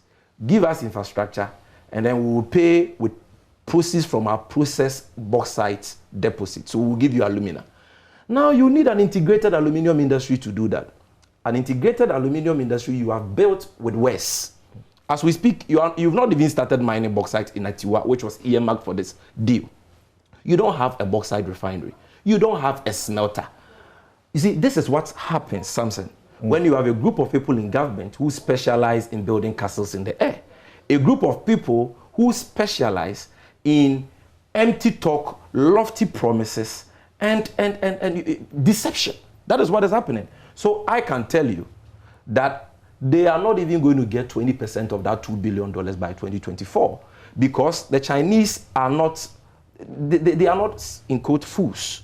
They know that you are supposed to pay them with proceeds from your processed bauxite. JADEC has done basically nothing. You don't have a bauxite refinery. It will take you minimum 3 years to put that up, and it will take billions of dollars to do that. The company they have awarded Nyinahini to Rockshore, a company owned by a known MPP financier who has no capacity or track record in the mining sector. That one too will amount to nothing by 2024. So what am I saying? Okay. What I'm saying is that, and this is the final point I'm going to make, is that you have had 36, in fact, if you look at the amount of money they have added to our public debt since 2017, it comes up to $36 billion. In terms of Eurobonds alone, they have gotten over $10 billion in Eurobonds. President Mahama got $2.2 billion. President Mills got $0. President Kufuor got $750 million. You have gotten $10 billion. You have not built one secondary school in Ghana to show for that. You don't have one district hospital to show for that. Not one regional hospital. Not one meaningful, significant developmental project that has created jobs, value. 111 hospitals are on the way. Which remains a mere slogan. Because as we speak, not a single foundation has been dug anywhere. And you have not been able to do anything with all these billions. Foundation swords have been cut for a couple of places. They cut the sword for the Shama District Hospital 2 years ago. They cut the sword for the Eastern Regional Hospital in Koforidua 2 years ago. The District Hospital more than 2 years ago. You go there, all you see is we. So what am I saying? If they really prioritize developmental project or infrastructure, they would have been able to do so with the billions they have gotten. They've not been able to do that, and they are relying on Sino-hydro because they have prioritized consumption, corruption, and profligacy. Thank you. Thank you. Now, Gideon, he just gave you a hint that there's this particular company you're looking to give, some part of a Tiwa to, and they are ready to fight it, and you can see where they are coming from because there was a company associated with the ex-president, right? And you guys came in. For that company. You guys came in and quickly, took everything away. And there's a provision in the Constitution, Article 268 and 269, requiring parliamentary ratification of some of these things to make them valid. You have a parliament that if they say they won't give it, you are most likely not going to get it. Tell us, how are you going to manage it? We'll cross that bridge when we get there. But I want to deal with the first matters first. I can appreciate Sami Jamfi and our colleagues in the NDC's incessant criticisms on Sino-hydro and the dream that is going to be impossible. Of course, the propaganda of its impossibility, it's what will make its execution a testimony. And so we know what is happening. This is where we are. You have drawn down only 100 million. First, 2 billion. First, there's some level of misunderstanding or lack of understanding on this whole Sino-hydro infrastructure for bauxite butter arrangement. And we've kept on explaining. For some reason, some people have hackened their hearts and decided not to even appreciate and help us appreciate. Earlier, Kujopong and the rest were telling us about this company that was going to be set up and all of that. 15 we don't billion, see anything yet. First, you talked about some $15 billion jackpot that we mentioned when we came from China. Of course, the Vice President led a government delegation to China. And as part of our engagements, when we came out, we put out the various engagements we had and what the expectations from the trip are supposed to be. We talked about a $15 billion, which comprised basically these. First was a $2 billion facility that was going to be an arrangement between the Association of Ghana Industries and sister partner agencies, the CNBM in China. Because when we were traveling, we went with some members of the Association of Ghana Industries. So they were seeking to have that arrangement with CNBM, which is like the China version of Association of Ghana Industries. That is $2 billion. And then also, we knew very well that this Sino-hydro thing we're going to do, we wanted to use bauxite receivables to pay that. And so we needed to go into what we call integrated aluminum industry. And so we had envisioned that we're going to use about $8 billion to set up the whole integrated aluminum industry by entering into joint venture agreement with private sector. So that is $8 billion. So you add the first $2 billion, that makes it $10 billion. Then also, there was this $2 billion infrastructure for bauxite facility, Sino-hydro, that we're seeking to leverage on to build some key infrastructure like hospitals, bridges, clinics, interchanges, roads, affordable housing, fishery landing sites, and what have you. And then also a $1 billion facility for other projects, including the bridges and stuff. And then there was a discussion on the freeing up of the locked $2 billion CDB loan contracted under the previous government, under Professor Mills and President Mahama. If you put this 2 billion, 8 billion, 2 billion, 1 billion, and 2 billion, then you come to the 15 billion package. So it is not as if... But it was a discussion. You are not hit in the jackpot. Because you're only talking about discussions. The journalist says hit a jackpot. It's different from the conversation and the narrative that the Vice President gave. You need to understand it within Focus on your presentation. Okay? Then, so out of that 15 billion, we're talking about Sino-hydro. What did we seek to do with Sino-hydro? We said that we needed to scale up our infrastructure as a country. And the Vice President, consistently in opposition, has said that, for instance, in the building of roads, we cannot just be going to the market all the time to borrow to build roads. Let's look at other innovative ways that we can get our roads fixed. And you talk about the toll and all of that. And so consistent with what the Vice President prescribed in opposition, he also thought about other innovative ways that we can use to build our roads and other infrastructure. And one of such is the infrastructure for bauxite butter arrangement with Sino-hydro. By the grace of God, we were able to enter into agreement with Sino-hydro after the trip. So the Master Project Support Agreement was signed on the 16th of May, 2018. Subsequent to that, on the 1st of September 2018, some few months after that, we signed EPC and deferred payment agreements with Sino-hydro. After we signed that, commencement for work to begin, or commencement for works, on the first lot 3, 7, 8, and 10, started on 28 December 2019. Look at the trajectory of the times, okay? Lot 3, 7, 8, and 10. Lot 3 is construction of Tamale Interchange. Exactly. Lot 7 is construction of Prestia Township and Cape Coast Inner City roads. Exactly. A total of 32 kilometers of roads. Yeah. And then you said Lot 10, right? Yeah. Lot 10 is construction of Hohoi Jasikan, Dodo Pepesu Road and Eastern Corridor. And Lot 8. Lot 8 is upgrading of selected feeder roads in Ashanti and Western regions. 68 kilometers of feeder roads in Ashanti and Western North. As we speak, all these lots, construction on all these lots have begun. Okay, as we speak. Began. Please, I'm coming. We are in 2021. Please. We started on 28th December 2019. You need to understand it from that point. I'm coming. Commencement on these lots started on 28th December 2019. These lots were part of 10 lots that constituted phase 1. And they were supposed to be completed when? Were part of 10 lots that constituted phase 1. Phase 1, the total value of phase 1 was $646 million US. To be completed. Please, I'm coming.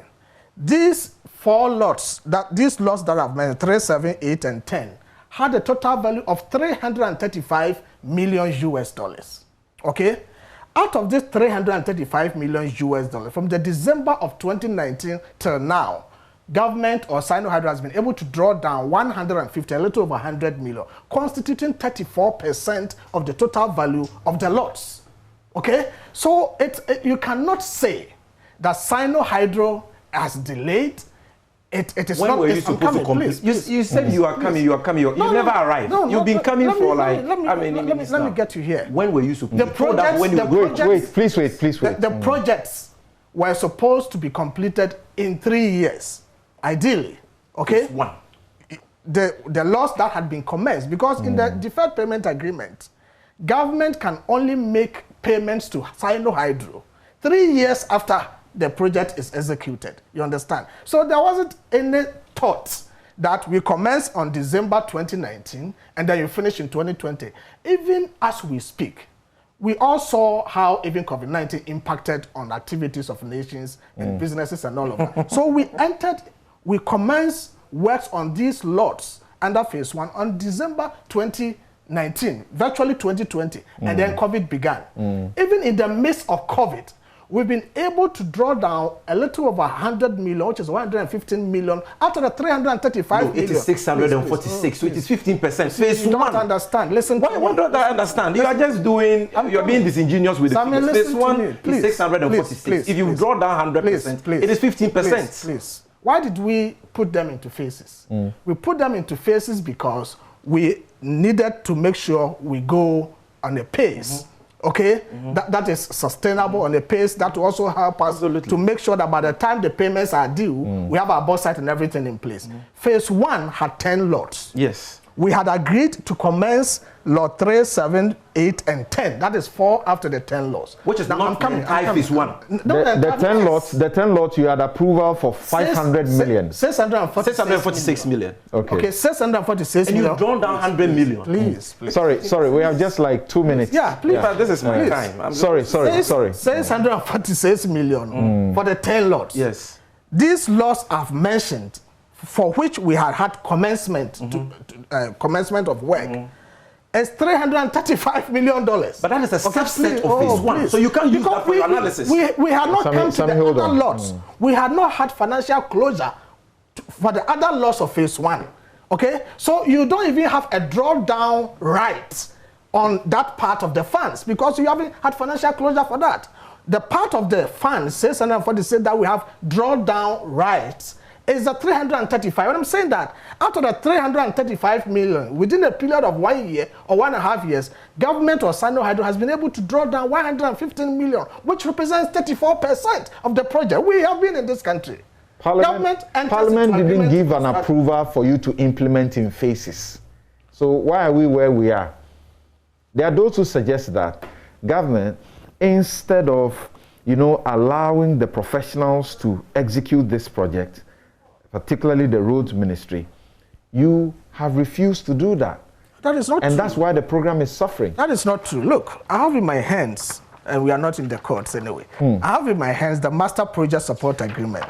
This Master Project Support Agreement was signed between the government of Ghana, represented by the finance minister, okay, and the Ministry of Roads and Highways, represented by the minister. It is the ministry, it is a ministry that even determines the scope and nature of the projects to be executed by Sino-hydro and the cost.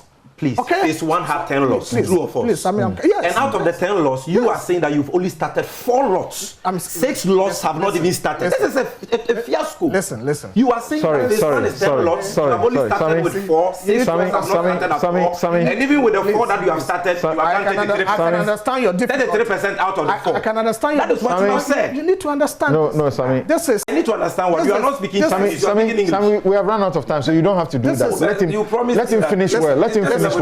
Let him finish. How is he going to finish well when he's not 30 seconds? This is 30 project seconds. financing we are talking about. Right. This is project financing. So the projects are supposed to take forever. Sami, stop. Yeah. In the wisdom left. of the managers of the finances of this country. Okay. We thought it prudent that we needed to go in phases and in lots. Okay, so we had agreed on phase 1, 10 lots. We had settled that we'll begin with. You have I'm sorry, but we have to look for another time to interrogate this deeply. My guests have been Oliver Baka-Vomawo, researcher, University of Cambridge Faculty of Law, Kofi Bento, lawyer and senior vice president, Imani Africa, Dr. Gideon Boako, spokesperson and aide to the vice president, Sami Jamfi, national communications officer, the National Democratic Congress. I'm Samson Ladi Anyenini. Thank you for your company this afternoon. We should return to this matter. Thank you.